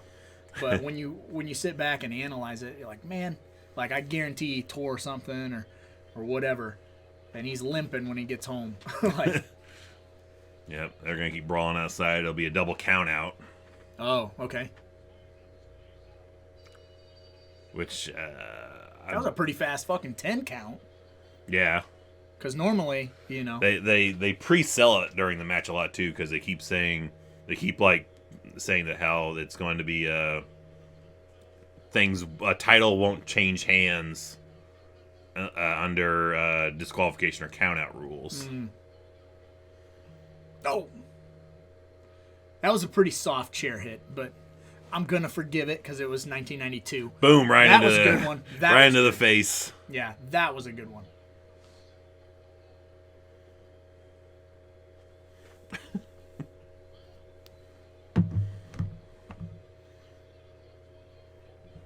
I like how the match ended. And they're like, "Oh, we are the tag champions." We're still the champs. Doesn't count.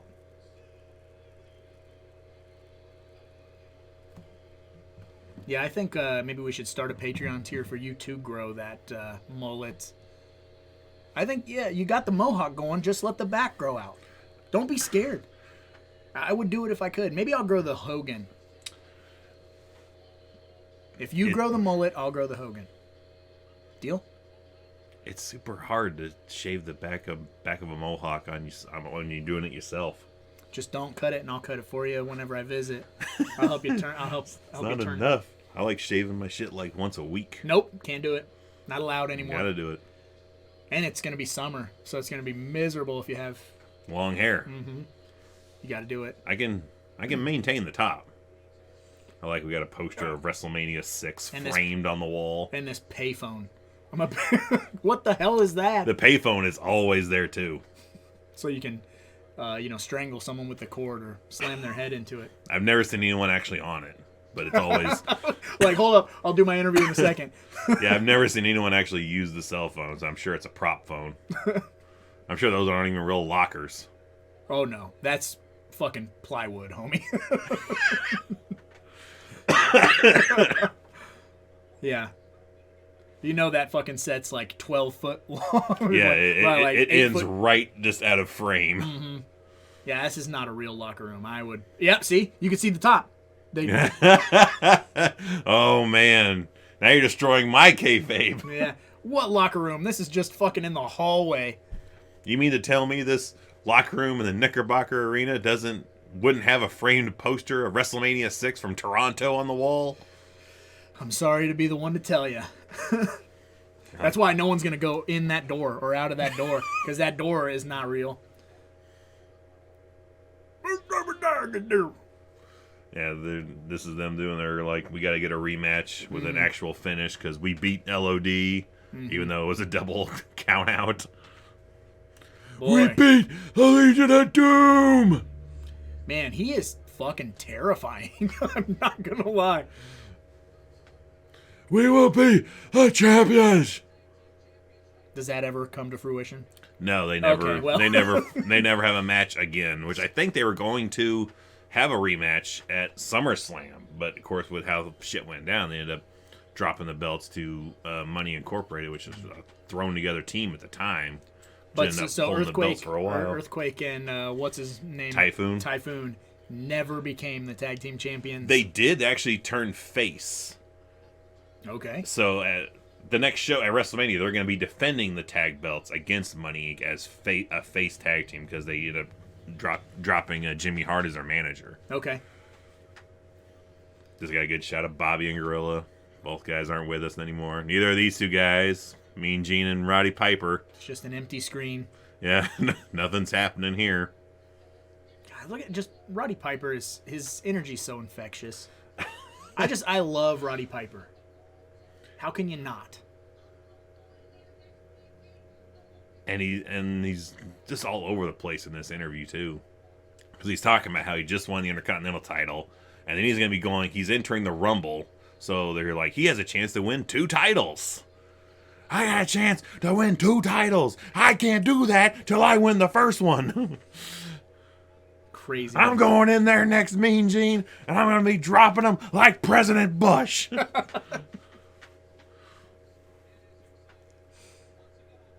Man. Good old Mean Gene.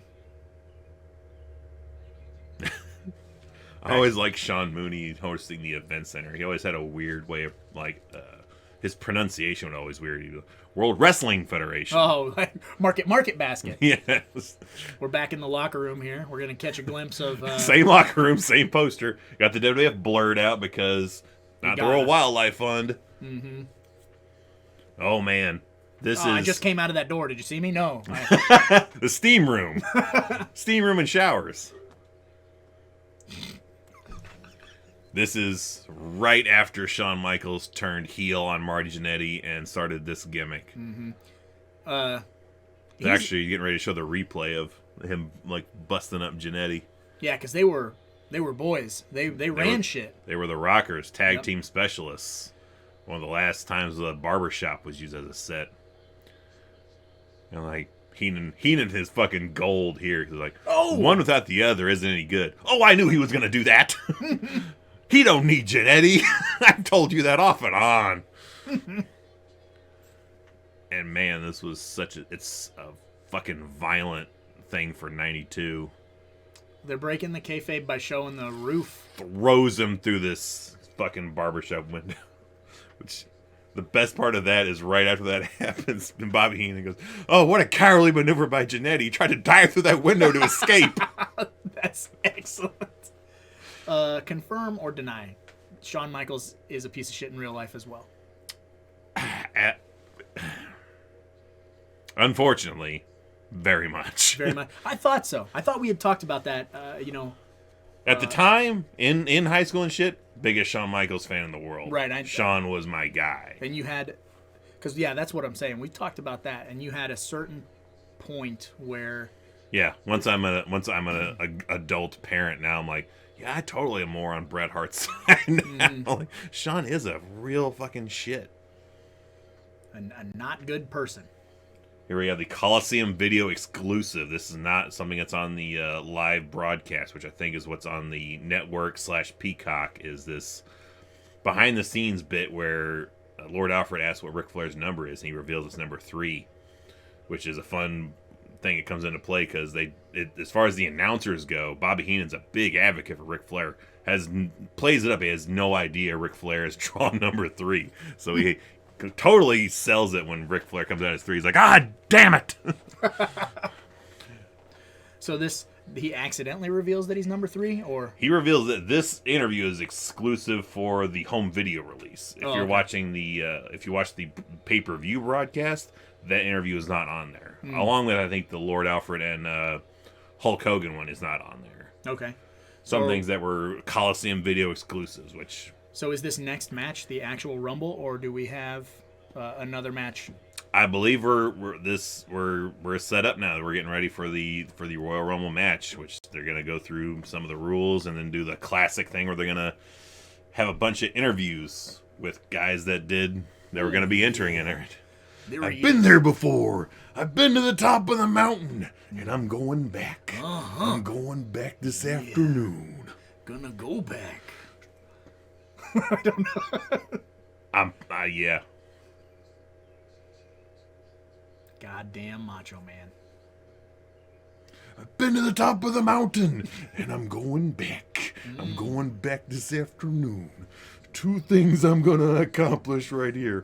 Number 1, yeah, I'm gonna get 1 point, get my hands on the Snake Man. The other thing is, yeah, I'm gonna once again be the World Wrestling Federation champion. Oh my god. That was perfect. Oh shit. See, it is this simple. The man that is standing last in the Royal Rumble will be the World Wrestling Federation champion. Now all I ask you to do is open your eyes and we'll hit you in the head like a shot. I'm so confused. All I'm asking you to do is open your eyes. Sid is a unique fella. That's, yeah. Have half the brain that you do.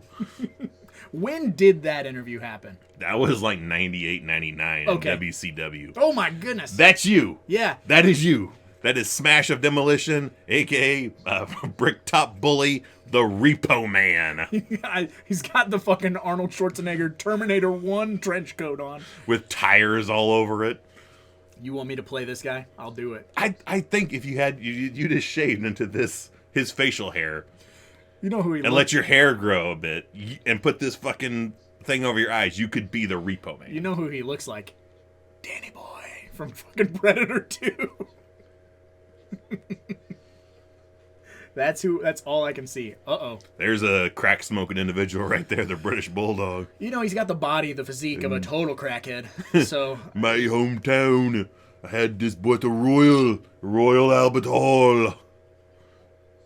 Over the top rope. I always thought that, Hallowed halls of the Royal Albert Hall. that he looked like the bad guy in Kindergarten Cop that becomes, he's the bully in 3 O'Clock High. He's got those Whoopi Goldberg braids. Mm-hmm. What a unique look. Yeah, a bunch of British flags and fucking Rumble. braids. Say you can't always get what you want, but I've always been able to get what I need.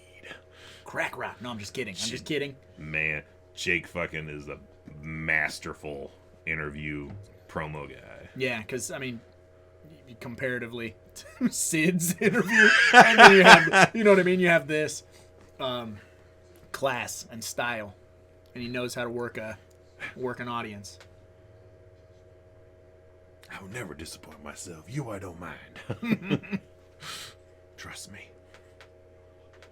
Oh boy, Mr. Perfect Mr. himself. Perfect. Not here with us no more. He gone.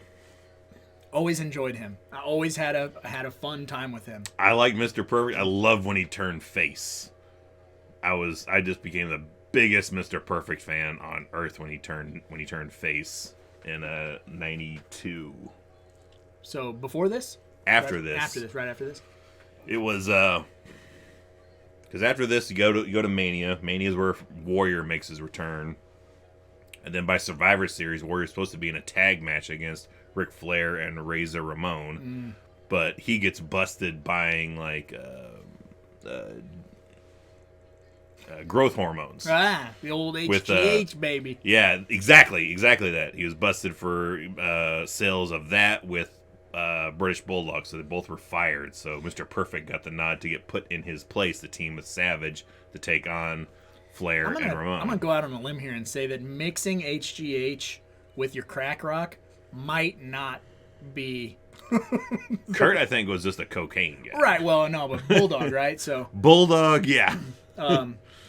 which, I mean, eventually it's gonna catch up to you. HGH is not entirely forgiving for your body, but then when you're putting that type of stuff in there, oof. And yeah, that was an infamous story like 4 years from when this happened, where they're all hanging out and fucking Bulldog is so fucked up on that shit that he's like in the backseat of a car and he can't fucking get out of the backseat of this car because him, Pac, and Shawn Michaels were at some bar, pissed off a couple of Marines that were there. Shawn got his ass kicked by either 1 or 9 Marines. The story keeps changing because I think Shawn's 0 for life in real life fights. But Bulldog can't help him because he's fucking in the back seat, pilled up, and he can't find his way out of the back of the car. Oh my God. Well, it's probably a good thing that he didn't get out of the car because he could have got fucking stomped to death. Yeah, I'll collapse on you. Here we have the tail end of the OG run of Hulk Hogan. I was gonna say, is it weird that this is 92 and I see the age in Hulk Hogan starting to show in his face? Is that weird? Like, because this is kind of like prime Hogan, right? Like late 80s into the early 90s. I think 91 was his last really good year. 92, it's starting to go down. The Hulkamania is kind of dying. Yeah, it's time to break. Which he will by the next show will be his last show for at least a year, and then he'll come back for a hot second in 93 for about a month, and then he will not be back again until 2002. So good Lord, yeah, I guess I didn't realize that it was that big of a break. Yeah, because 94 he signs with WCW and he's with them. Becomes the NWO. Well, that's what I mean. And is on McMahon's no-fly list because he testifies in the steroid trial. Of course, he doesn't really have anything super incriminating to throw down, but of course, to Vince, he's like, "You fucking testified against me in the trial of my life." Yeah. But then the boys want their candy. They reconciled and brought him back. Or maybe not reconciled, but no, everybody wants money. Yep. Vince has always wanted his Hogan character. He wants that Hogan World Champion run, which prime examples of failed attempts after this was try doing Lex Luger. Let's make Lex Luger the next Hulk Hogan. That didn't work. Then I remember the push. I remember that push. Then it was everyone likes Diesel. Let's make it Diesel the guy, but let's change him to a fucking really good hulking up guy. Didn't work. Butchered his fucking hard edge character. Mm-hmm. Diesel was hot shit for... Yeah, Diesel was the shit, dude. When he was not being told to act this way instead of how he was going to be. Like leather pants and gray sleeveless... Well, his look never changed, but his attitude... Yeah. They changed his attitude to be a more, kid-friendly type guy. Nah. Yeah, that doesn't work. Jack Tunney, kayfabe president of WWF, no longer with us either. That's who I always think was the head guy of WWE back then was Jack Tunney. Actually, he was part of the Canadian, talent relations or behind-the-scenes business guys that just made... searching for new faces type of guy? Just one of their, Canadian affiliates. All right. But here we are. It's the title match. It's the main event, the Royal Rumble. Every 2 minutes, a new guy comes in. Starting off, Davey Boy Smith, dead. Yeah. Could get a little... And I believe that is a true story of his name is David Boy Smith because they fucked up on his birth certificate and put his sex for his middle name. So he's David Boy Smith. Hilarious. Meth Boy Smith. I feel $1 Million Man is his number 2. Yep. Nice. Still alive, thank goodness. Sensational Sherry, though, dead. Oh, come on. Yeah, we got to meet. There's 28 to go. We got to meet Ted DiBiase. Yes, and wonderful guy. He turned his life around. He's a preacher now. Good guy. Yeah, I was gonna say he definitely turned his life around, and he has some nuggets of wisdom when we got to meet him and get to kind of pick his brain a little bit about the wrestling business. And I asked him for some good rib stories, and he told me about he was over in Japan with Andre the Giant, and over there, I guess they were in an elevator, and elevators are super big, but it's more of a custom thing for over there to cram them. So you got an elevator full of all these Japanese guys who are all only so high, right about ass level with Andre the Giant, who's also in this elevator. Oh no. And Andre just rips a big old fucking fart, and just you see all these guys falling over themselves to get out of this elevator. And I don't like those guys. Like be crowding in this elevator. Like, that's right, boss.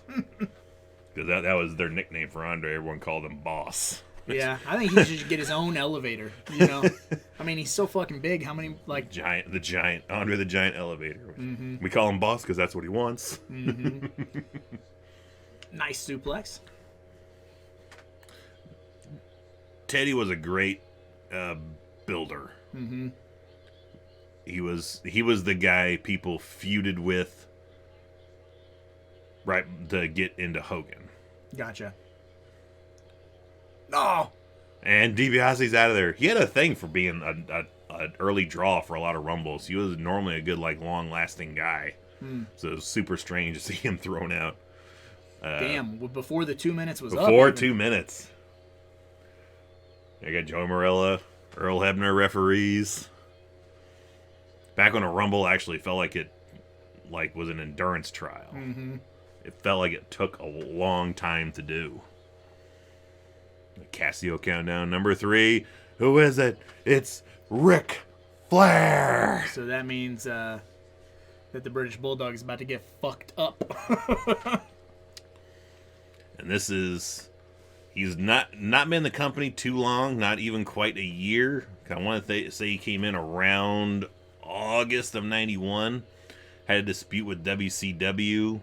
Because back then, to be champion for them, you'd have to put down like a $10,000 deposit to become champion. And then once you lost that title, you got that money back. It was a way to, like, guarantee you're not going to fucking take their belt and run off and go somewhere. Well, that's still fucking sketch. If you got $10K on the line, that you'll get back when you drop the title. But as long as you got it, you got to fork over this coin. And they had some contract disputes, and he ended up letting him go. And Flair's like, well, I'm going to want that 10K. Because he still had the world title belt. And they're like, you need to send that belt back. He's like, well, I kind of want my money back. And they weren't going to, they said, stick it up your ass. So Flair did what Vince was afraid Bret Hart would do in 97. He showed up on WWF TV with the World Heavyweight Championship belt. Nice. Claiming to be the, quote, real world's champion. Well, there was just a giant show of what HGH can do for you with that gorilla press or whatever you want to call that, military press. The gorilla press slam, but man, that's a story-killing move in this match. Like, if he could do that, just throw him over the top rope. Mm-hmm. But he doesn't do it. That kills everything behind it right there. He just wanted to flex a little bit. Because he knew he was going out, so he wanted to get a good move.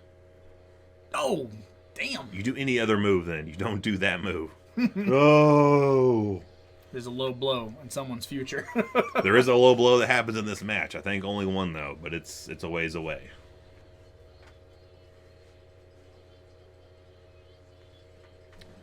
Tries to throw him out, but nope, it's not going to work. We have Sags of the Nasty Boys. Nasty Boys. Which, the year previously, the other Nasty Boy was in the Rumble, and the other one wasn't. This year, it flipped.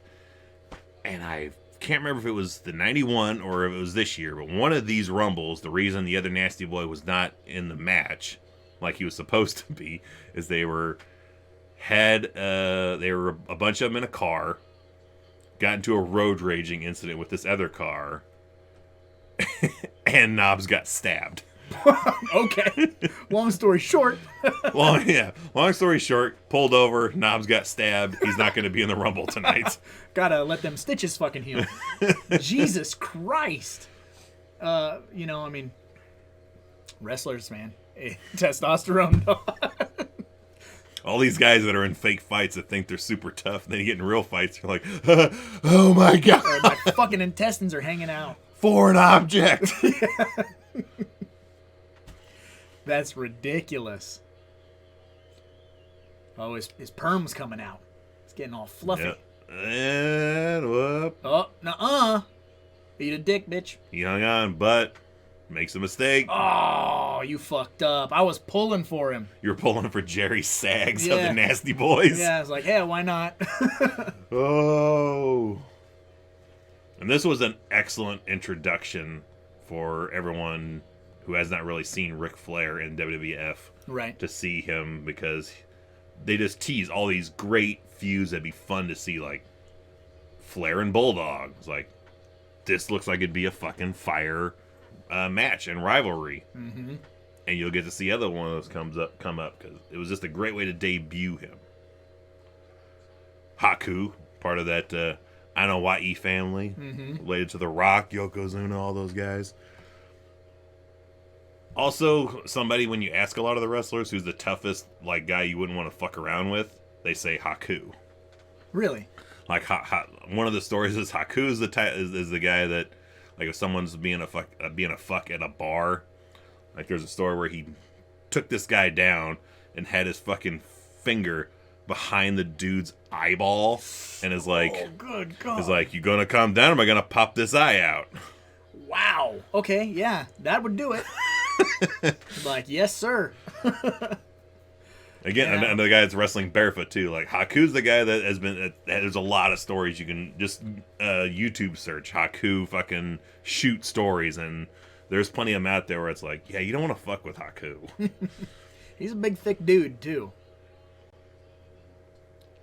Thick dude, used to be part of that Bobby Heenan stable of wrestlers. Bigger than the Bulldog, so I'm going to say he did not do meth or whatever. I don't know anything about Haku's Drug habits. personal habits other than, you know, almost plucking guys' eyes out and eating them. Yeah. Oh! Nice. There's the art of wrestling right there. It looked like he just planted his fucking knee into Haku's fucking dome. Mm-hmm. But he didn't. Oh, got him. Salat Oh! kick right in Dude. the face. Dude, I thought his fucking teeth flew out, but it was all the braids on his fucking... I was like, Jesus Christ. Some fucking Okay. UFC 1 shit right there. Okay, now you're the exact person I could ask about this. How would you feel? How would you react? And how much would you pay for a real UFC Royal Rumble? Where the only rule is to throw them out of the ring. Well, you'd get like $150 out of me for that.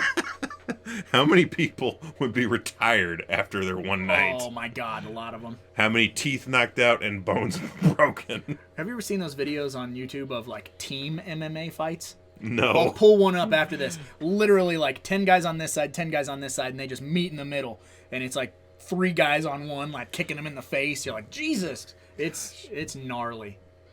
Oh, Here we have the matchup that's like 15 years in the making. Sean will kayfabe retire Ric Flair at WrestleMania. Years on the road. again with the Again, yeah, that fucking press slam. Later this year, Bulldog will win that Intercontinental title from Brett and end up dropping it to Shawn Michaels. Sweet Chin Music, Savat kick. twice because he got Ric Flair with it and he got Bulldog with it already. Not even his finisher at this time. This point in time, Sean had the shittiest finisher. Is it like a fucking top rope elbow? or a something? side suplex. Oh, weak. Super weak. Fucking gouging his eyes. He's pulling his nose. Yeah, Three Stooges shit right there. Oh, Oh, Ric Flair has the fucking has it down for the Three Stooges style sell job. Mm-hmm. That's a classic Shawn move there, getting fucking strung up on the top rope and then nuts across the fucking top rope, and you my balls. well, it's about time for Bulldog to get the fuck out of here. He's been in here too long. I had enough of you. You had enough of the Bulldog. Yeah. And there we got no friends, only foes in the Royal Rumble. Sean versus Flair, both heels. If We have the school teacher, the man sitting right here on the desk, El Matador, Tito Santana. all right, looking like dressed like a fucking watermelon. I like good old Tito, former tag team champion, former intercontinental champion. Last I heard, he's a school teacher, still alive. Had a life outside of the wrestling business. Has not That's had a good. not had a reason to return. And hopefully not too banged up. No, I've seen him do some of the like the wrestling conventions. He'll do signings and shit. Still looks good. Nice. Tito's one of those few guys that didn't turn out to be a wrestling tragedy. Thank God. Because there are way too many of them. Far too many. Bulldog's a tragedy. Flair is, gosh, he just needs to stop. Yeah. Every day that I wake up and I hear that Ric Flair is still alive is a shocker, kind of. Because it's like, man, Well, nobody's lived harder maybe than Ric Flair. Right. And I don't know. Low blow. There it is. I don't know how old he is, but he's up there. Because he looks old now in 92. I mean, he did, but then you look at how he does look now, and you're like, man, this is young Flair. Mm-hmm. I mean, comparatively to everybody else in the ring, he looks older than all of them. Yeah. Will he get Bulldog? What the hell's Shawn Michaels doing? Just punching the air? He's punch drunk. Yeah. No. Oh, he's gonna go for the flying forearm. Bam! Oh, there it goes. Bobby used to call that the flying jalapeno. It's clearly a watermelon. he's a watermelon man. Yes. I mean, the green and the pink, it's all I can think of. We got the Barbarian, another member of that family, the Samoan family. Mm-hmm. Looking like fucking Roman Reigns. Kinda, yeah. His first run gimmick was with the Warlord. They were the first imitation of Legion of Doom. They were the Powers of Pain. Oh, nice. Like I've never heard of that before. Literally, like, everyone used to give Demolition shit for copying LOD. Powers of Pain were blatant about it. They stole the fucking exact same hairstyles, shoulder pads, face paint, spikes, and like really, smaller like stud spikes, and like leather and shit, like fucking Genghis Khan shit. Kind of, yeah. But I mean, the hair and face paint, it's like, wow, that's... Get this Bulldog out of here. He needs his drug fix, and they're in the locker room. I'm fucked. I can't remember the rest of this match. They're like, get out of here, you goddamn junkie. I'm never going to look at him the same now. You fucking crackhead. That's what I'm here for, is to ruin and bring pain. Oh. And those Obanan chops, those side chops. But again, you gotta think of what Ric Flair's lifestyle is like at this point. Is work a 40-minute match to an hour match, go out to the bar, drink all night, get like a flight to your next town like 4 a.m, sleep for like 3 hours, get up, go work out, tan, sit out in the sun, work a match, yeah, then go back to an arena, fly private jet to another arena, work that match, like, and doing that for fucking 30 years. Yeah, I'd get old pretty quick. Still doing it. Yeah. There we have the Kerry Von Erich, the Texas Tornado, dead, who had shotgun himself in the chest about a year from now. Are you fucking serious? Wow. February 1993, facing drug charges, and thought he was bringing shame upon himself, family, his fans, and killed himself on his dad's property. Drug charges? He would have been in prison for a couple of years? I'm not sure. The amazing thing, though, about Kerry is right here, he has 1 foot. What? He has 1 foot. One of those feet. He had a motorcycle accident back when he was in WCCW. Had a bunch of microsurgery to repair one of his feet and his ankle. Apparently he was messed up on the medication they gave him. He got up in the middle of the night, walked around, just crushed everything. And they're like, no.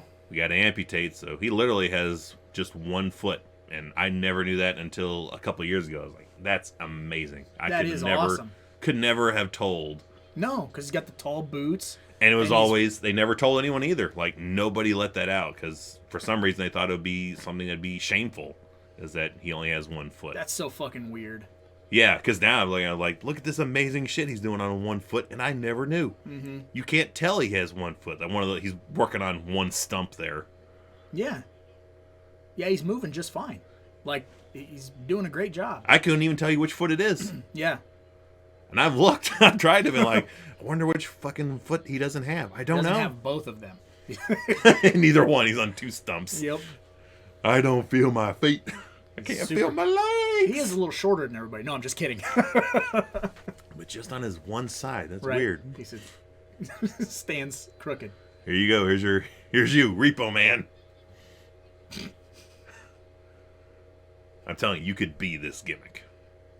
I think he still has more hair than me, but I'd give it a go. I don't know. I remember his personality profile in one of the home videos. It's literally like they kayfabe a referee to be like a regular dude with a camcorder, like filming his family, and Repo Man's just stealing somebody's car, and they're like, "You owe me money for that camera. Follow me around and watch me do my work all day, and I'll let you keep that camera."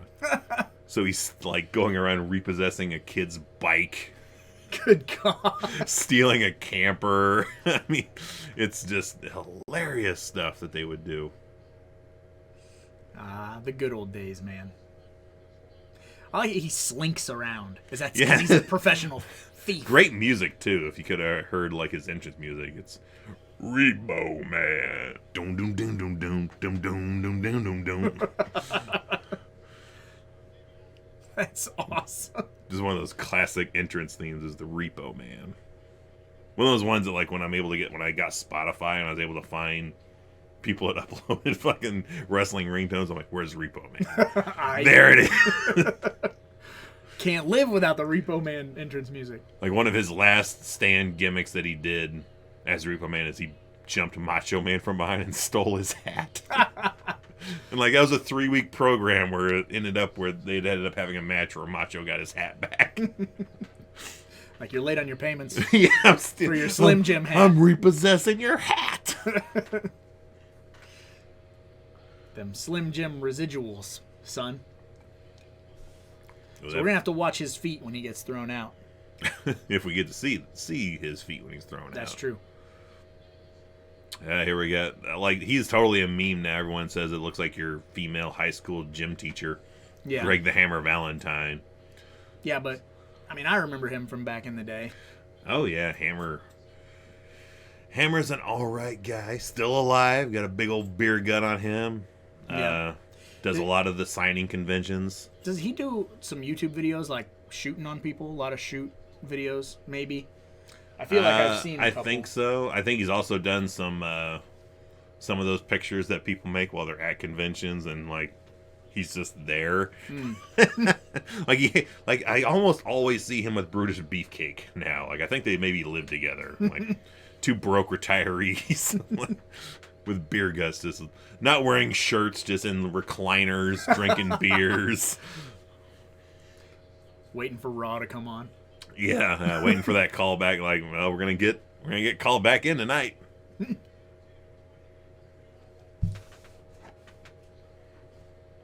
What a life, dude. Like, you got to stay ready, you know, in case that phone rings. It's a weird thing. Because some people don't let it go. Yeah, the majority of them don't can't let it go.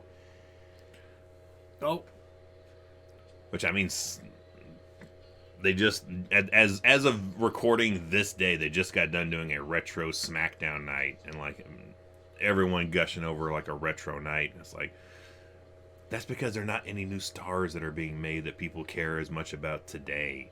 It was like back in like 97, 98, no one gave a fuck about retro guys coming back because everyone was like, you got awesome guys now, but they've never been able to really make awesome stories and guys now, so everyone's still like, yeah, bring fucking Stone Cold Steve Austin back because that was a good idea and you haven't made anything awesome since. right.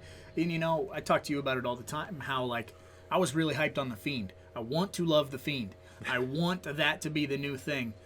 But every time I see something new, like the Alexa Bliss stuff or whatever, I'm like, Their continual burial of him is going on now. they're not utilizing him. No, they could have an Undertaker level like character with that, I think, but they don't ever want to do it. We had Nikolai Volkov come in, also not with us anymore.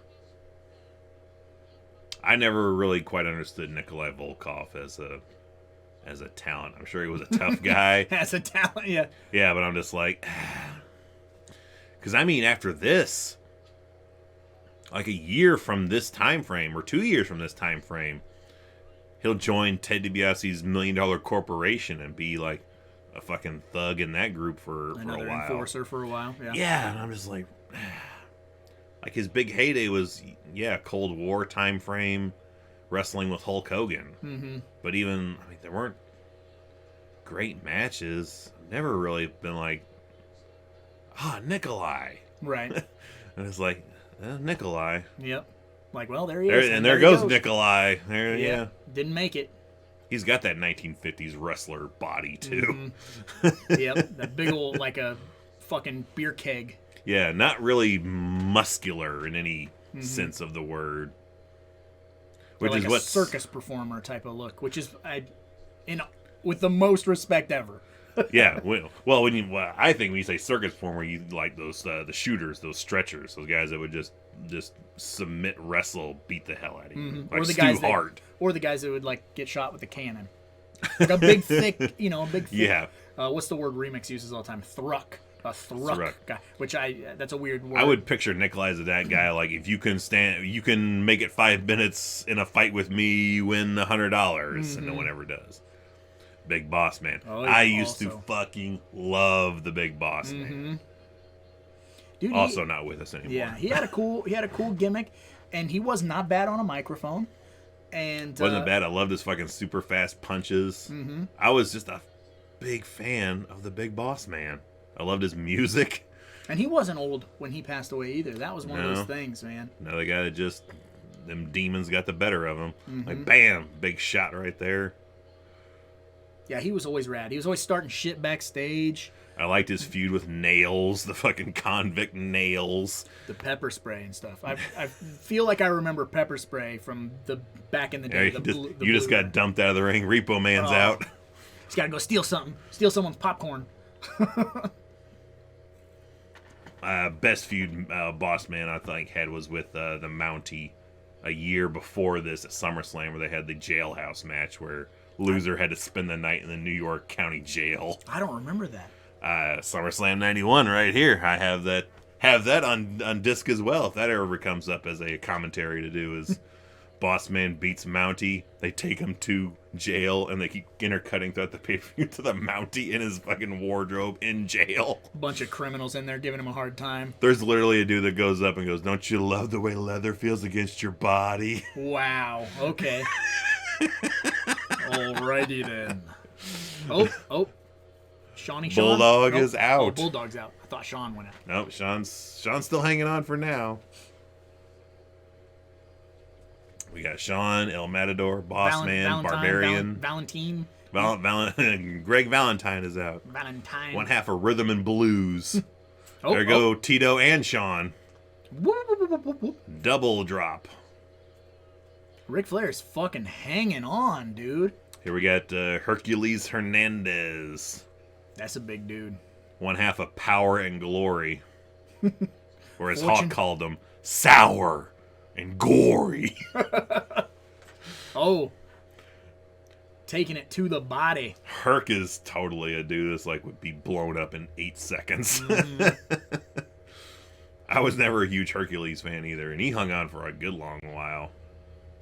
This, I think, is your last run with Hercules in the company, really. He's not familiar to me. But again, there's a lot of people that, you know what I mean, that I just don't know. Another press slam on Ric Flair. They're so impressive, but yeah. I know what you mean. Just chuck them the fuck out.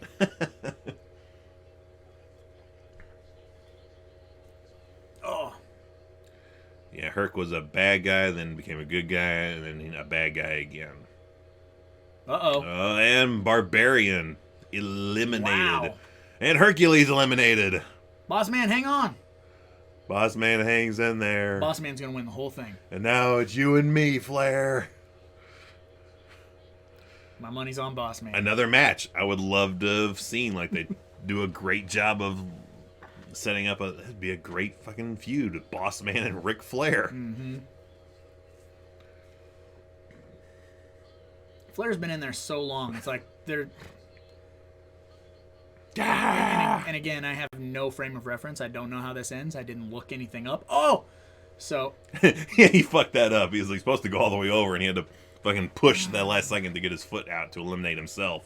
Wow, that looked like that hurt like hell. Yeah, the way he caught his fucking neck on the bottom rope on the way out. I'm going to just take a little nap. Take a little breather here. Which, again, during the commentary right here, Bobby is like, he did it! Flair's the champion! He won it all! And Gorilla's like, we got a lot more guys! You idiot. I said, Joe Montana's a quarterback. Uh-oh. And here we got returning after winning the Intercontinental title. And they'd already developed a bit of a feud going in. Piper and Flair. Oh, boy. Man, he's like a wild animal.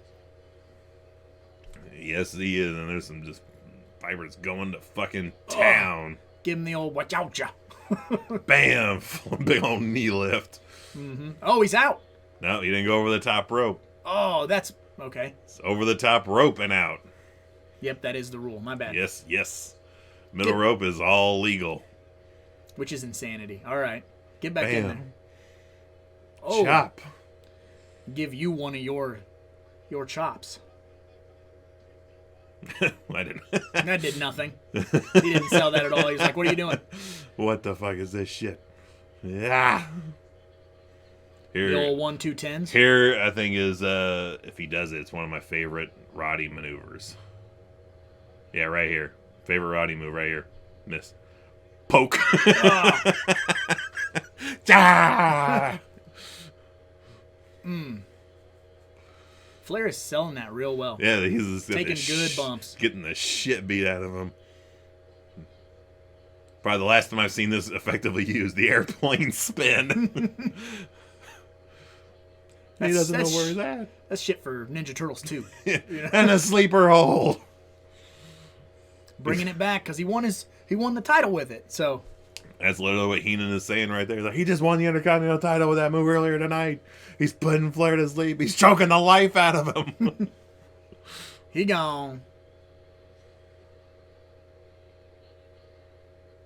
Like, yeah. And we have a game changer entrant coming in next. Jake the Snake Roberts. Oh boy. Come on. Everything he fucking does is awesome. Just like, you do your thing. I'll just hang here. That's awesome. That's a great camera shot too, over the shoulder. Yeah. And as soon as his back is turned, bam. Yep. Favorite tights of his too are those fucking flames. Mm-hmm. I like the kind of like greenish blue ones with the snake scale or whatever. That's face Jake the Snake. We're in prime heel Jake. Man, do I love heel Jake Roberts. Yeah. Heel Jake Roberts against Randy Savage. Like, bam. And short arm clothesline. Fuck You can't trust this snake.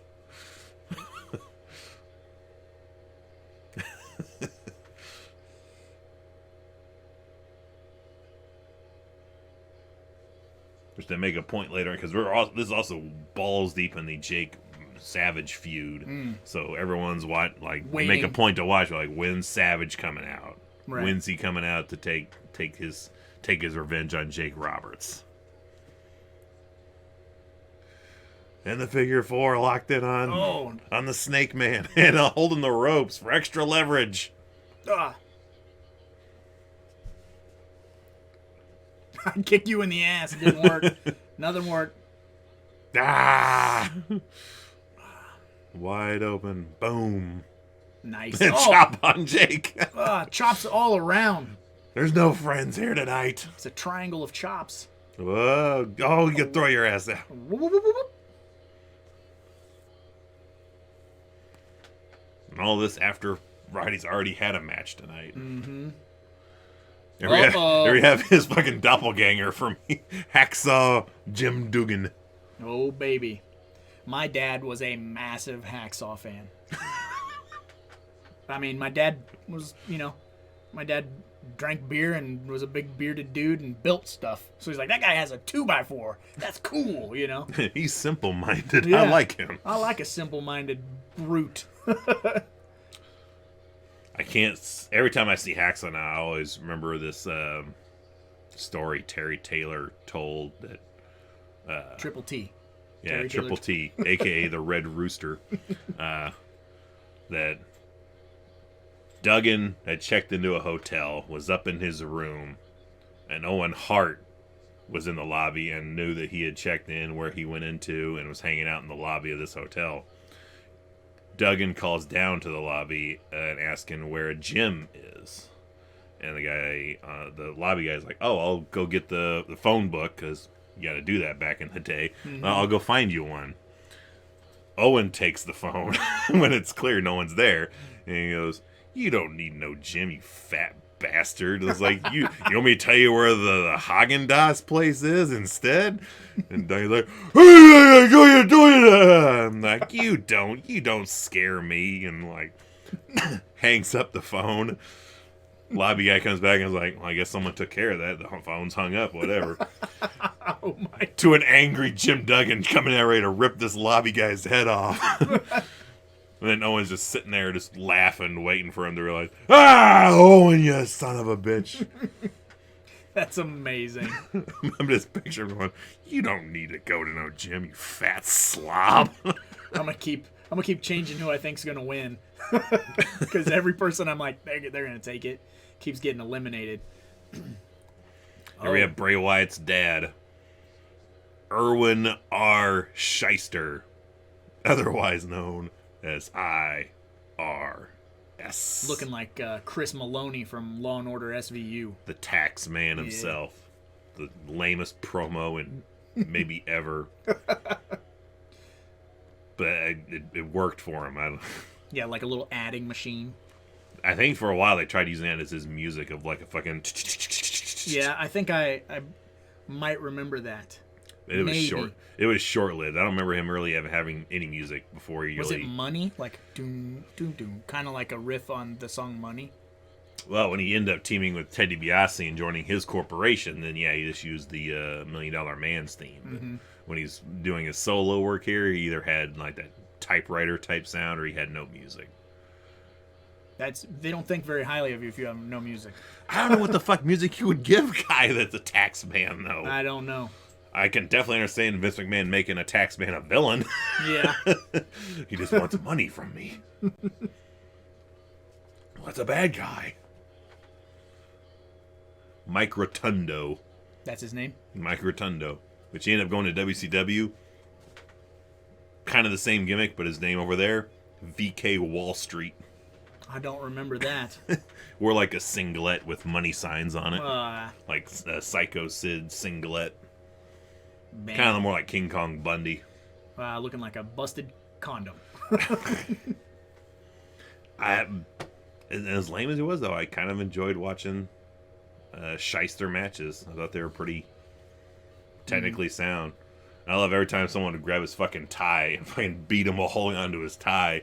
And Bobby Heenan go, he's hanging onto his tongue. He goes, that's his tie, brain. Superfly. Jimmy Snuka. I was not convicted of murder, but I probably murdered a woman. I was going to say the murderer himself. Yeah, the murdering, cocaine-addicted Jimmy Snuka who couldn't stand trial because this was too dementia out. He's fucking, yeah, he was insane. Yeah, and this is... Jimmy is done. This is like long past prime Jimmy Snuka. Yeah, it's like, oh, your days are done, Jimmy. He kind of looks like Gene Simmons. Plus he's wearing boots, and Jimmy never wore boots, and here he is wearing boots, and it's like, you're not Jimmy Snuka anymore. You're a shell of the Snuka. Shell of the Schnook.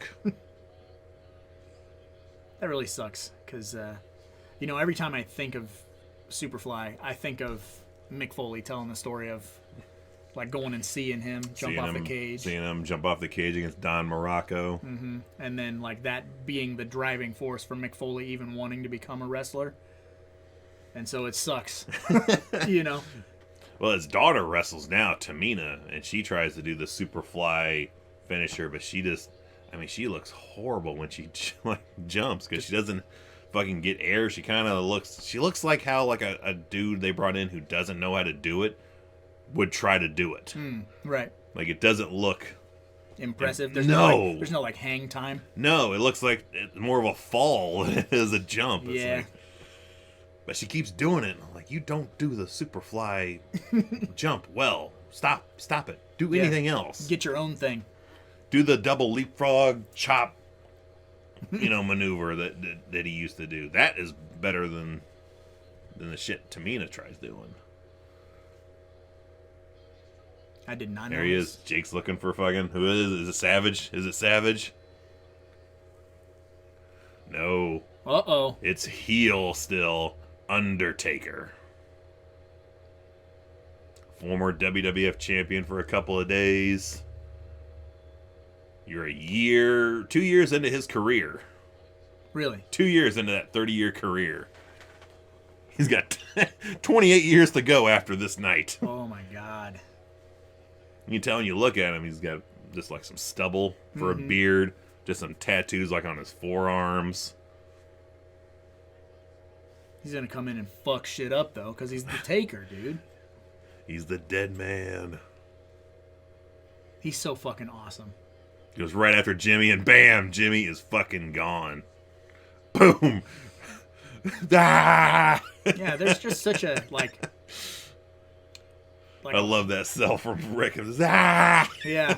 Getting choked out. Well, he's got like such a horror movie villain like thing about him. You know, you're just like, you don't want to fuck with him, but that's ingrained in our brains from being kids and him having Yeah, a horror aspect. Well, he knew how to fucking work it. That gimmick has kind of been given in degrees to other people over Like the years. And Boogeyman and all that stuff. He didn't Papa last. Shango, and Yeah. they just don't have. They never had that. They didn't live it. Taker fucking lived it for most of those 30 years. Like he was never. He just wore fucking black, traveling. He wasn't out doing anything. No. The poke in the eyes. Yep. That's like the third one tonight. Taxman's getting choked out. Push him off the back of the ring. Get him out of there. Double choke slam. Give it. Nah. Right, not in double choke slammed. Oh, he sees Savage and boom, Jake hit the fucking floor. I see that. Hiding. Where is he? Where's Jake?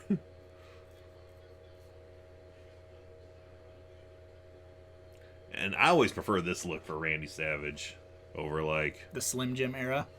when he's wearing like the full trunks, the long tights, and the sleeveless shirt as his wrestling gear. That's what I think of when I think of Randy Savage, is how he looks here. Right. Not the short trunks like his first world title reign run with the 3 stars across his crotch. Again, one of my favorite feuds, Savage and Jake, because they would sell it like it's a fight. He would not fucking waste time. There would be no fucking entrances to speak. He would just be like, I'm here to beat the shit out of him. Yeah, bam. No. Oh. He jumped out. He eliminated himself. And That's that's a debate on the thing, because they let him get back in. They're like, but he went over the top rope. And people are like, did he mean to do that? Or did he mean to go through the ropes? He was so fucking hyped up. Yeah, so hyped up, they just let him get back in. Which may be why why Taker was out there, like, beat him up and get him back in the ring, because he fucked up and went over the top rope. He wasn't thrown over. You gotta be propelled over. You can't throw yourself over. Which they take fucking liberties with that for years to come on. On it's like, you god damn it. Get back in here. Oh, he's grabbing his nose. That's a Savage move. He'd hold on to that nose. drag him around by it. It's like, get in, stay in, leave it be. You fucked up. Oh. And they're going at Flair and Piper again. Here comes the running bulldog. And now he switch it up. He's going to give that running bulldog. Pulling on the face. Eyes rolled in the back of the head. Yep, awesome. Playing to the camera. Pulling his fucking beard and ears to get him off of him.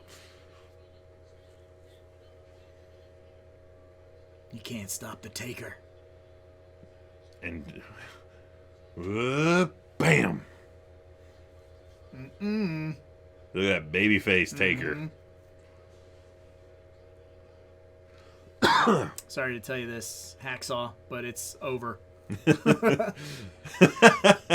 You fucked up. You fucked up, Jimbo. You're a dead fuck. And we have the future main event for WrestleMania 8. Flair and Savage. Nice. Oh, another Low low blow. to the dead man. Hit him in the ghoulies.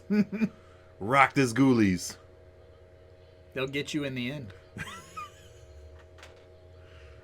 He's just slowly taking it. Like, my balls. This fucking goober. The berserker. Huff. Huff. Huff. Licking himself. Weird guy.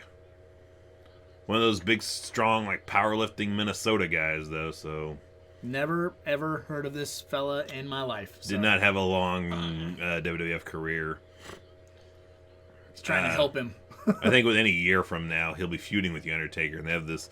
One of the most fucking crazy things. It was like a Superstars taping, where it was Undertaker versus Berserker. And Berserker used to come to the ring with a fucking sword and a fucking shield. Like he's like a weird Viking gimmick with his fucking goat-legging feet there. And did this thing where he just beat the shit out of the Undertaker and then like tried to stab him with the sword. Taker rolls out of the way and the sword is impaled in the middle of the ring in the canvas. And I was like, Good Lord. Berserker tried to murder him. Was it a fucking Japanese death match? They tried some shit. Mm-hmm. But you can, if you get a chance to look at Savage's left arm, it's still bandaged on his forearm from the fucking snake chewing on it. Because he had that snake bite incident. Well, so Jake's snake actually bit him. Oh, yeah, he had a cobra. Another famous story is Jake was going to have this snake bite Savage on camera, and in the locker room, Savage is like, that snake's been venomized, right? You're not trying to pull one over on me, are you? Why don't you let that snake bite you? And if you don't get sick, then everything will be okay. Jake's like, you fucking serious? You want me to get bit to make sure I don't die before I do this to you in the ring? Yeah, if you don't, we got a problem. Oh my God. So Jake had to roll his pant leg up, get bit by this cobra, which they don't have fangs. It's more like little razor teeth. They like gnaw at you. Had to get bit by this cobra. So when they go out to the ring, Jake is already pissed off. So he's got Savage tying the ropes. He just got the cobra out, holding it up. He turns away from Savage, slaps the shit out of the snake so it's super pissed.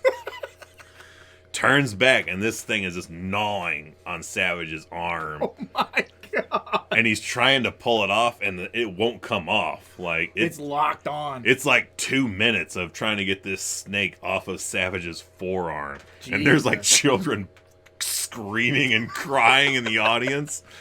Oh my God. I love it. That's the best story ever. He's clawing the Taker's eyes.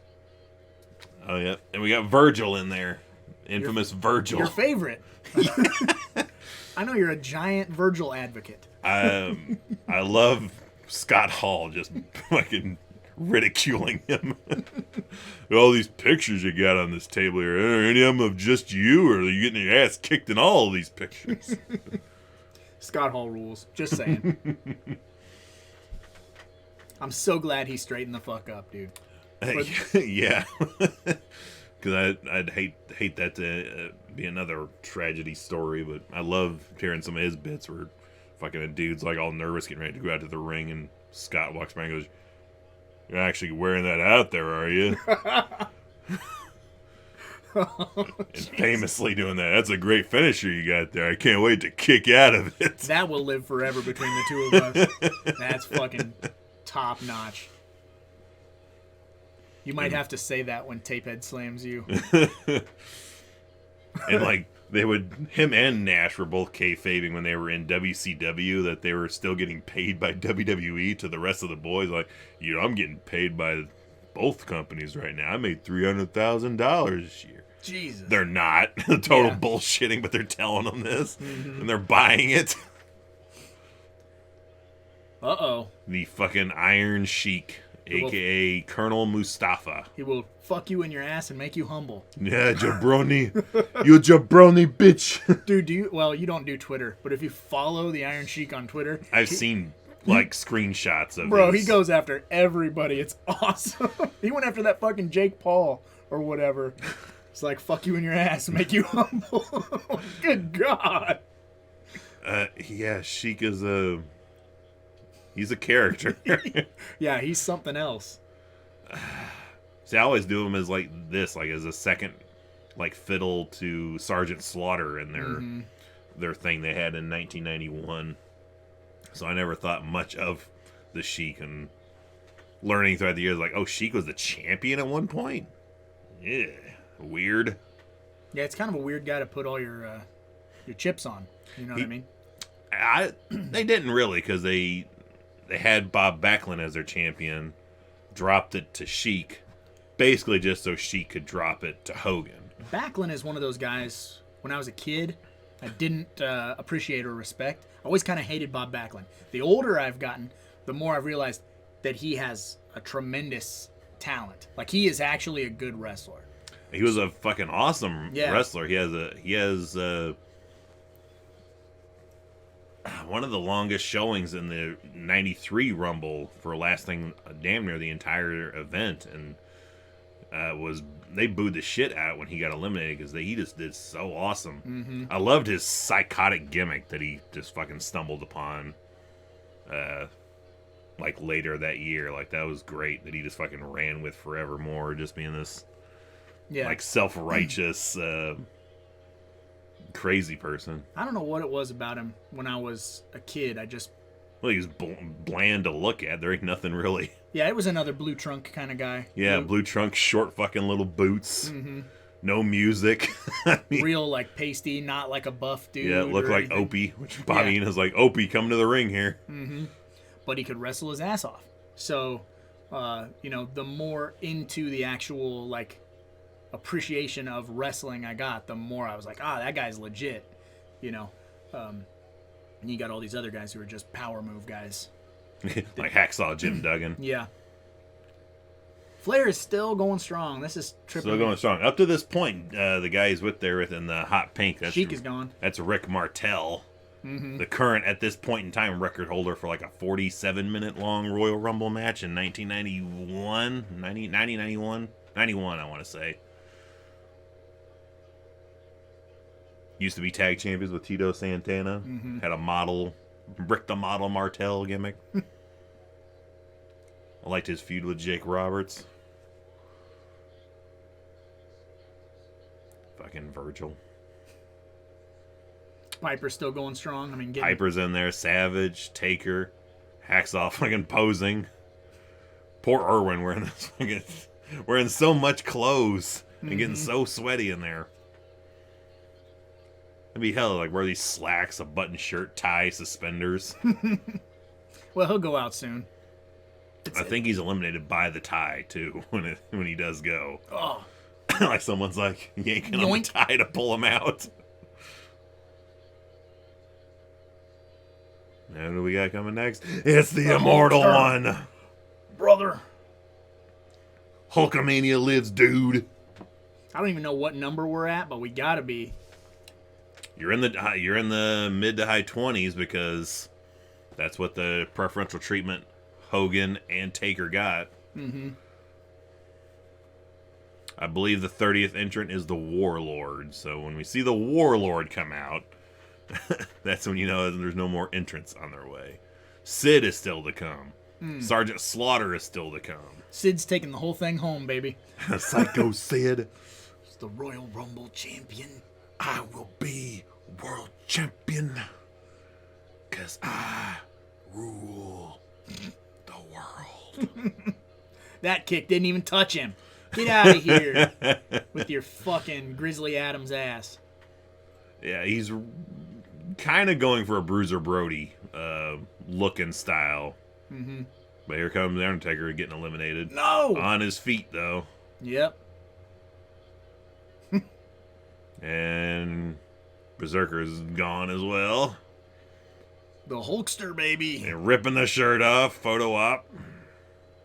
That's the cover of the magazine. There it is. Choke him with the shirt. Ah! I still can remember a couple of images that were Virgil and Hacksaw gone. Mm-hmm. Some of the images that were used in the WWF magazine from this show, I still can remember a couple of images in my head. When I see it on camera, I'm like, that was a shot. You still got all those old magazines? I don't. Ah. I'd love to buy them all again. Some of them got, cut up and used for Wallpaper. fucking wallpaper and shit, and some of them I lost in the fire. Some of them you gotta cut up and then you put them on like the book covers you would have for school, like your science book. Yeah, and you're like, yeah, this will look awesome. Like, not thinking, in like 30 years, you're gonna wish you had all this in pristine condition, just so you could take nostalgia trips. Yeah, I used to do that in high school with like Alternative Press magazine and stuff. I would cut out pictures of ICP and put them on my book covers. Yeah, wish I still had those. eBay, we can buy them all again. I don't want to drop serious coin for them, so. I don't want to, but I mean, I can understand it. Right. So we had Skinner come in while we were talking there. That's that dude right there that Hogan's got by the years. That's Steve Kern. Looks like a goddamn, like a park ranger or something. I don't know what it look. What's going on? His gimmick was alligator hunter. Like there you go. Yeah. He would come out with a fucking alligator claw around his neck, spitting tobacco juice in a can. He had his music was literally like the sound of a swamp, like crickets and shit. Yeah. Genius music. Stupid but genius. Stupid but genius. Like, what should his music be like? Just insects. Yeah, just the sound of the swamp. The old bayou. But it's a fun change of pace because his character before this in another organization, he was like a heartthrob type gimmick. Oh, wow, really? Like him and Stan Lane and Steve Kern were. I'm blanking on what their team name was.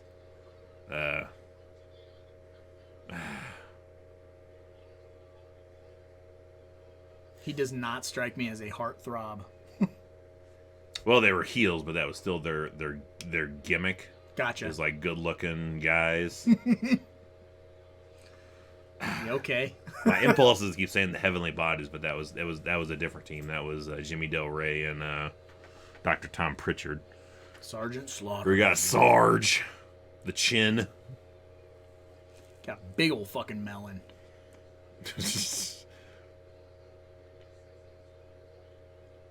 During his feud with Hogan, when he was the Iraq sympathizer, he used to have to wear a bulletproof vest to the matches because he was afraid of. I bet. Had some bomb threats allegedly against him, his family, and stuff. He would go to restaurants and fucking people wouldn't serve him. Like, took that shit seriously back then. Yeah. Well, I mean, when you were a heel, you were a fucking heel. Yeah. I to mean, the world. Like, you had to keep the kayfabe. Vince wanted him to burn an American flag on camera. You. No, that's... He ended up burning a Hogan, like, shirt, which is, I mean, may have been more sacrilege at the time than the flag, really. Mm-hmm. That's crazy. The Vince was like, that's a great idea. We're going to capitalize on the Iraq War right now. Like, literally during Desert Storm time frame. They're like... that's not good. And, yeah, people didn't like it. Like, celebrities dropped out of WrestleMania that year. They totally used that as an excuse why they didn't do the They were gonna go to L.A. and do the Coliseum. They were gonna do the big Coliseum for WrestleMania, but they didn't sell dick for tickets, so they ended up moving it to a fucking like 20,000 seat arena. But they used the excuse of like, oh yeah, it's because of security. We don't want to risk security. It's like, no, you just didn't sell fucking tickets. Right. You wouldn't give a fuck if you sold all the tickets that you could sell at the Coliseum. Right. Any way you got to spin it. Whatever you got to say. Whatever you got to say. Yeah, whatever rose-colored glasses you want to tell us why you didn't do the Coliseum. They've never tried it since either. I'm like, It's crazy, dude. Like, maybe they're just scared and like don't want to try it again. people really get up in arms about that stuff. Like, It's time for Sid. with Blue. Yeah, Blue Sid Justice. Hey, Come Shiesty. here, tax man. Hua, hua, hua. You didn't know what to do. Just kick him again. I said, get out. He was thinking that he was going to kick him and he was going to go over the rope. This is where you fall down. Yes, Sid Vicious as Johnny Cage in the new Mortal Kombat movie. Make it happen. Those were $500 sunglasses, asshole. That.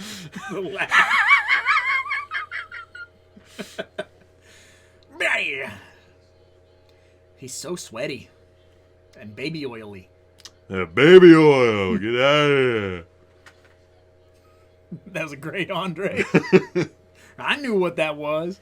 Get out of here, baby oil. It's for you, Elizabeth. Bam.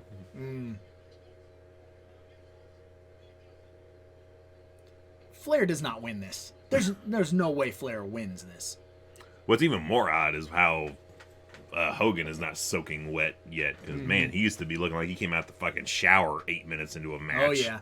Glistening. Like to see that his hair is dry is weird.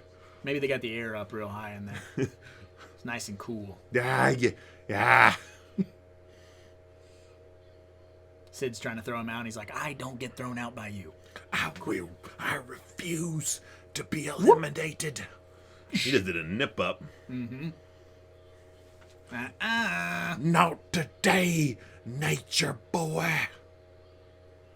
Oh. And they used to be horsemen. Yep. Sid used to be a fucking horseman. Who's next? It's number 30, the Warlord, with Dr. Harvey Whippleman. Boy, this is like pre-Goldberg. Looking straight Goldbergy. The best story I've heard on Warlord is he was a fucking juicer, and like he asked somebody to fucking shoot him, like is either in the ass or in the leg or in the thigh, and like they put the needle in, pushed the stuff in, pulled it out, and it was fucking bubbling out of him. And whoever was doing the injection goes, "Brother, I think you're full." The tank is full. You can't take any more juice. You win. Yeah. You have all the juice. You got the juice now. I've done all the steroids. Oh, Sergeant Slaughter. That was a gnarly bump. Yeah, fucking Sid fucking threw him out like a Scud missile. Jesus. Yeah, these two battling outside, back in again. Yeah, I would have never guessed that guy was on steroids if you hadn't told me. Kind of tiny. Jesus, like his fucking traps, like, dude, you have no neck. You win. Like, put your arms completely to your sides. I bet you can't do it. I bet you can't. I bet you can't. Bet you can't do it. Bet you can't do it. Everybody's tired. Wow. Flair and Piper and now here Irwin's getting ready to go. Got him by the tie. Yep. Yoink, yoink. Whee! Not yet. Now. Hogan always doing that thing.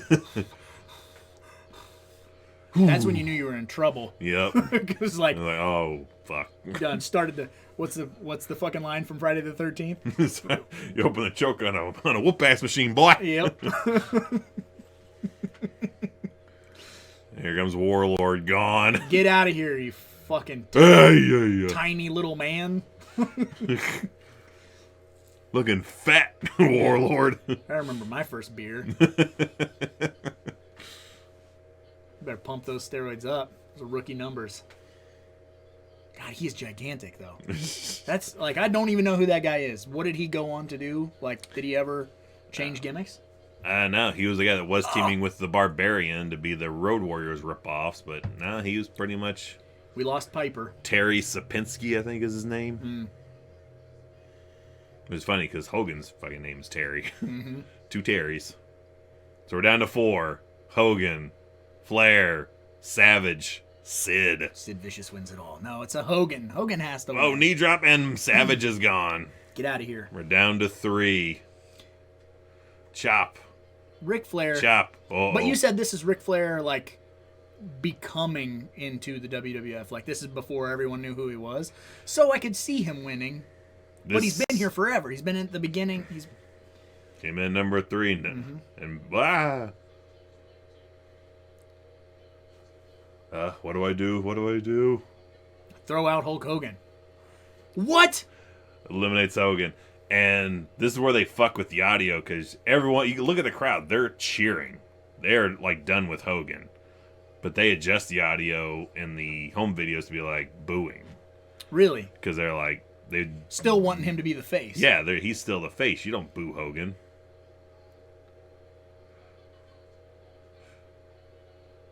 What are you doing? Let go of my hand. Are you fucking kidding me? And Sid is out. Your new heavyweight champion of the world, the Nature Boy, Ric Flair. I don't even know what to say. Seriously, like 100% no kayfabe. I did not watch this ahead of time. I have no idea, had no clue what was going to happen.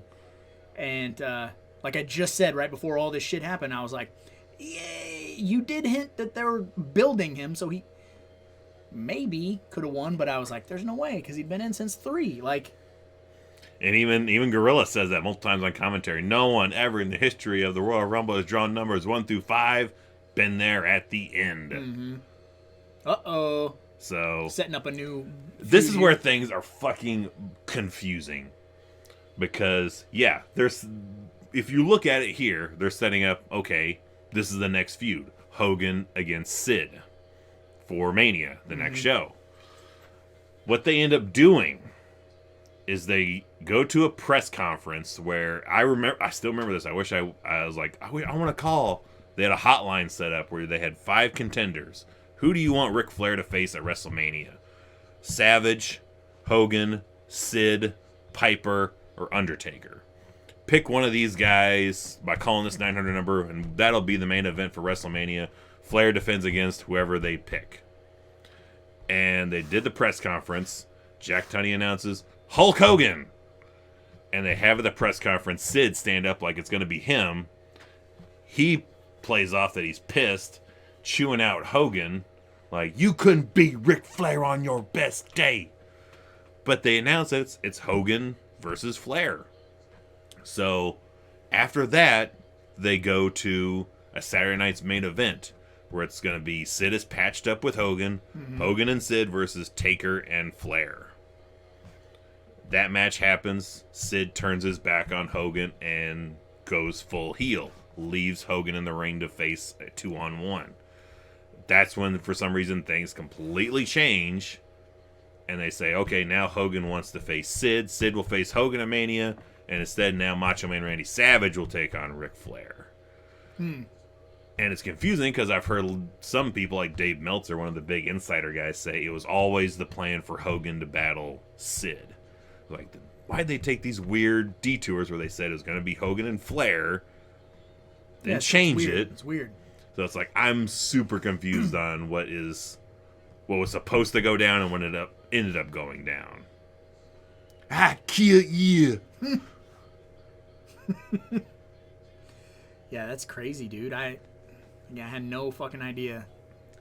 Here we have in the back where it's And the fucking most gorgeous world championship ever, that Winged Eagle title. Mm-hmm. Love, love, love it.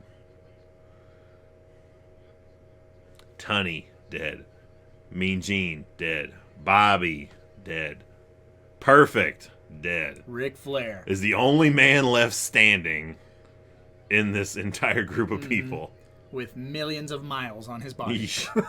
This is the greatest moment in my life.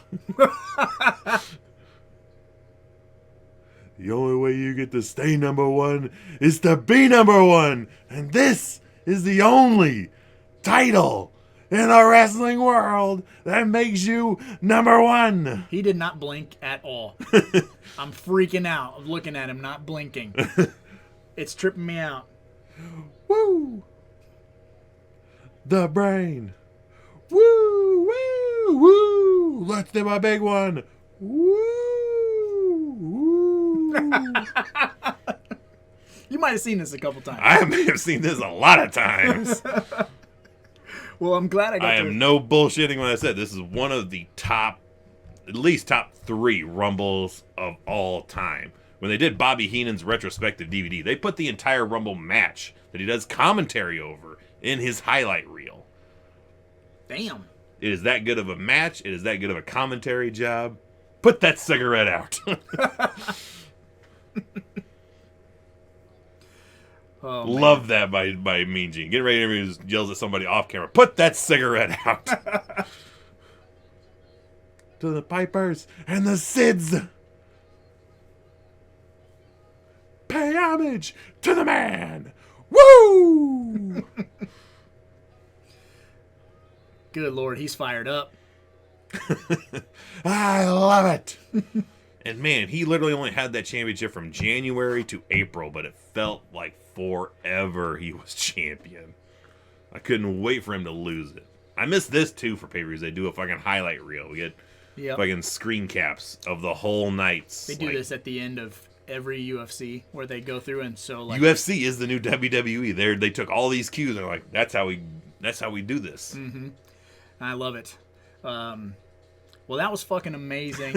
And I'm glad that I made the trip to come and sit here with you for the Patreon. And you thought it would be like, oh, that's an awful long time to sit. I was like, no, trust me, this will be the quickest 2 hours and 39 minutes you've ever seen. It did fly right by.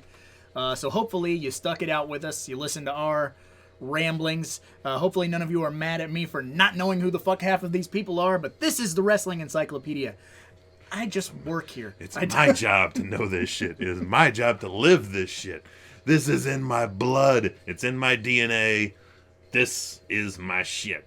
I can talk about the Rumble 92 all goddamn day. Yes. Some of the best promos, matches, moments.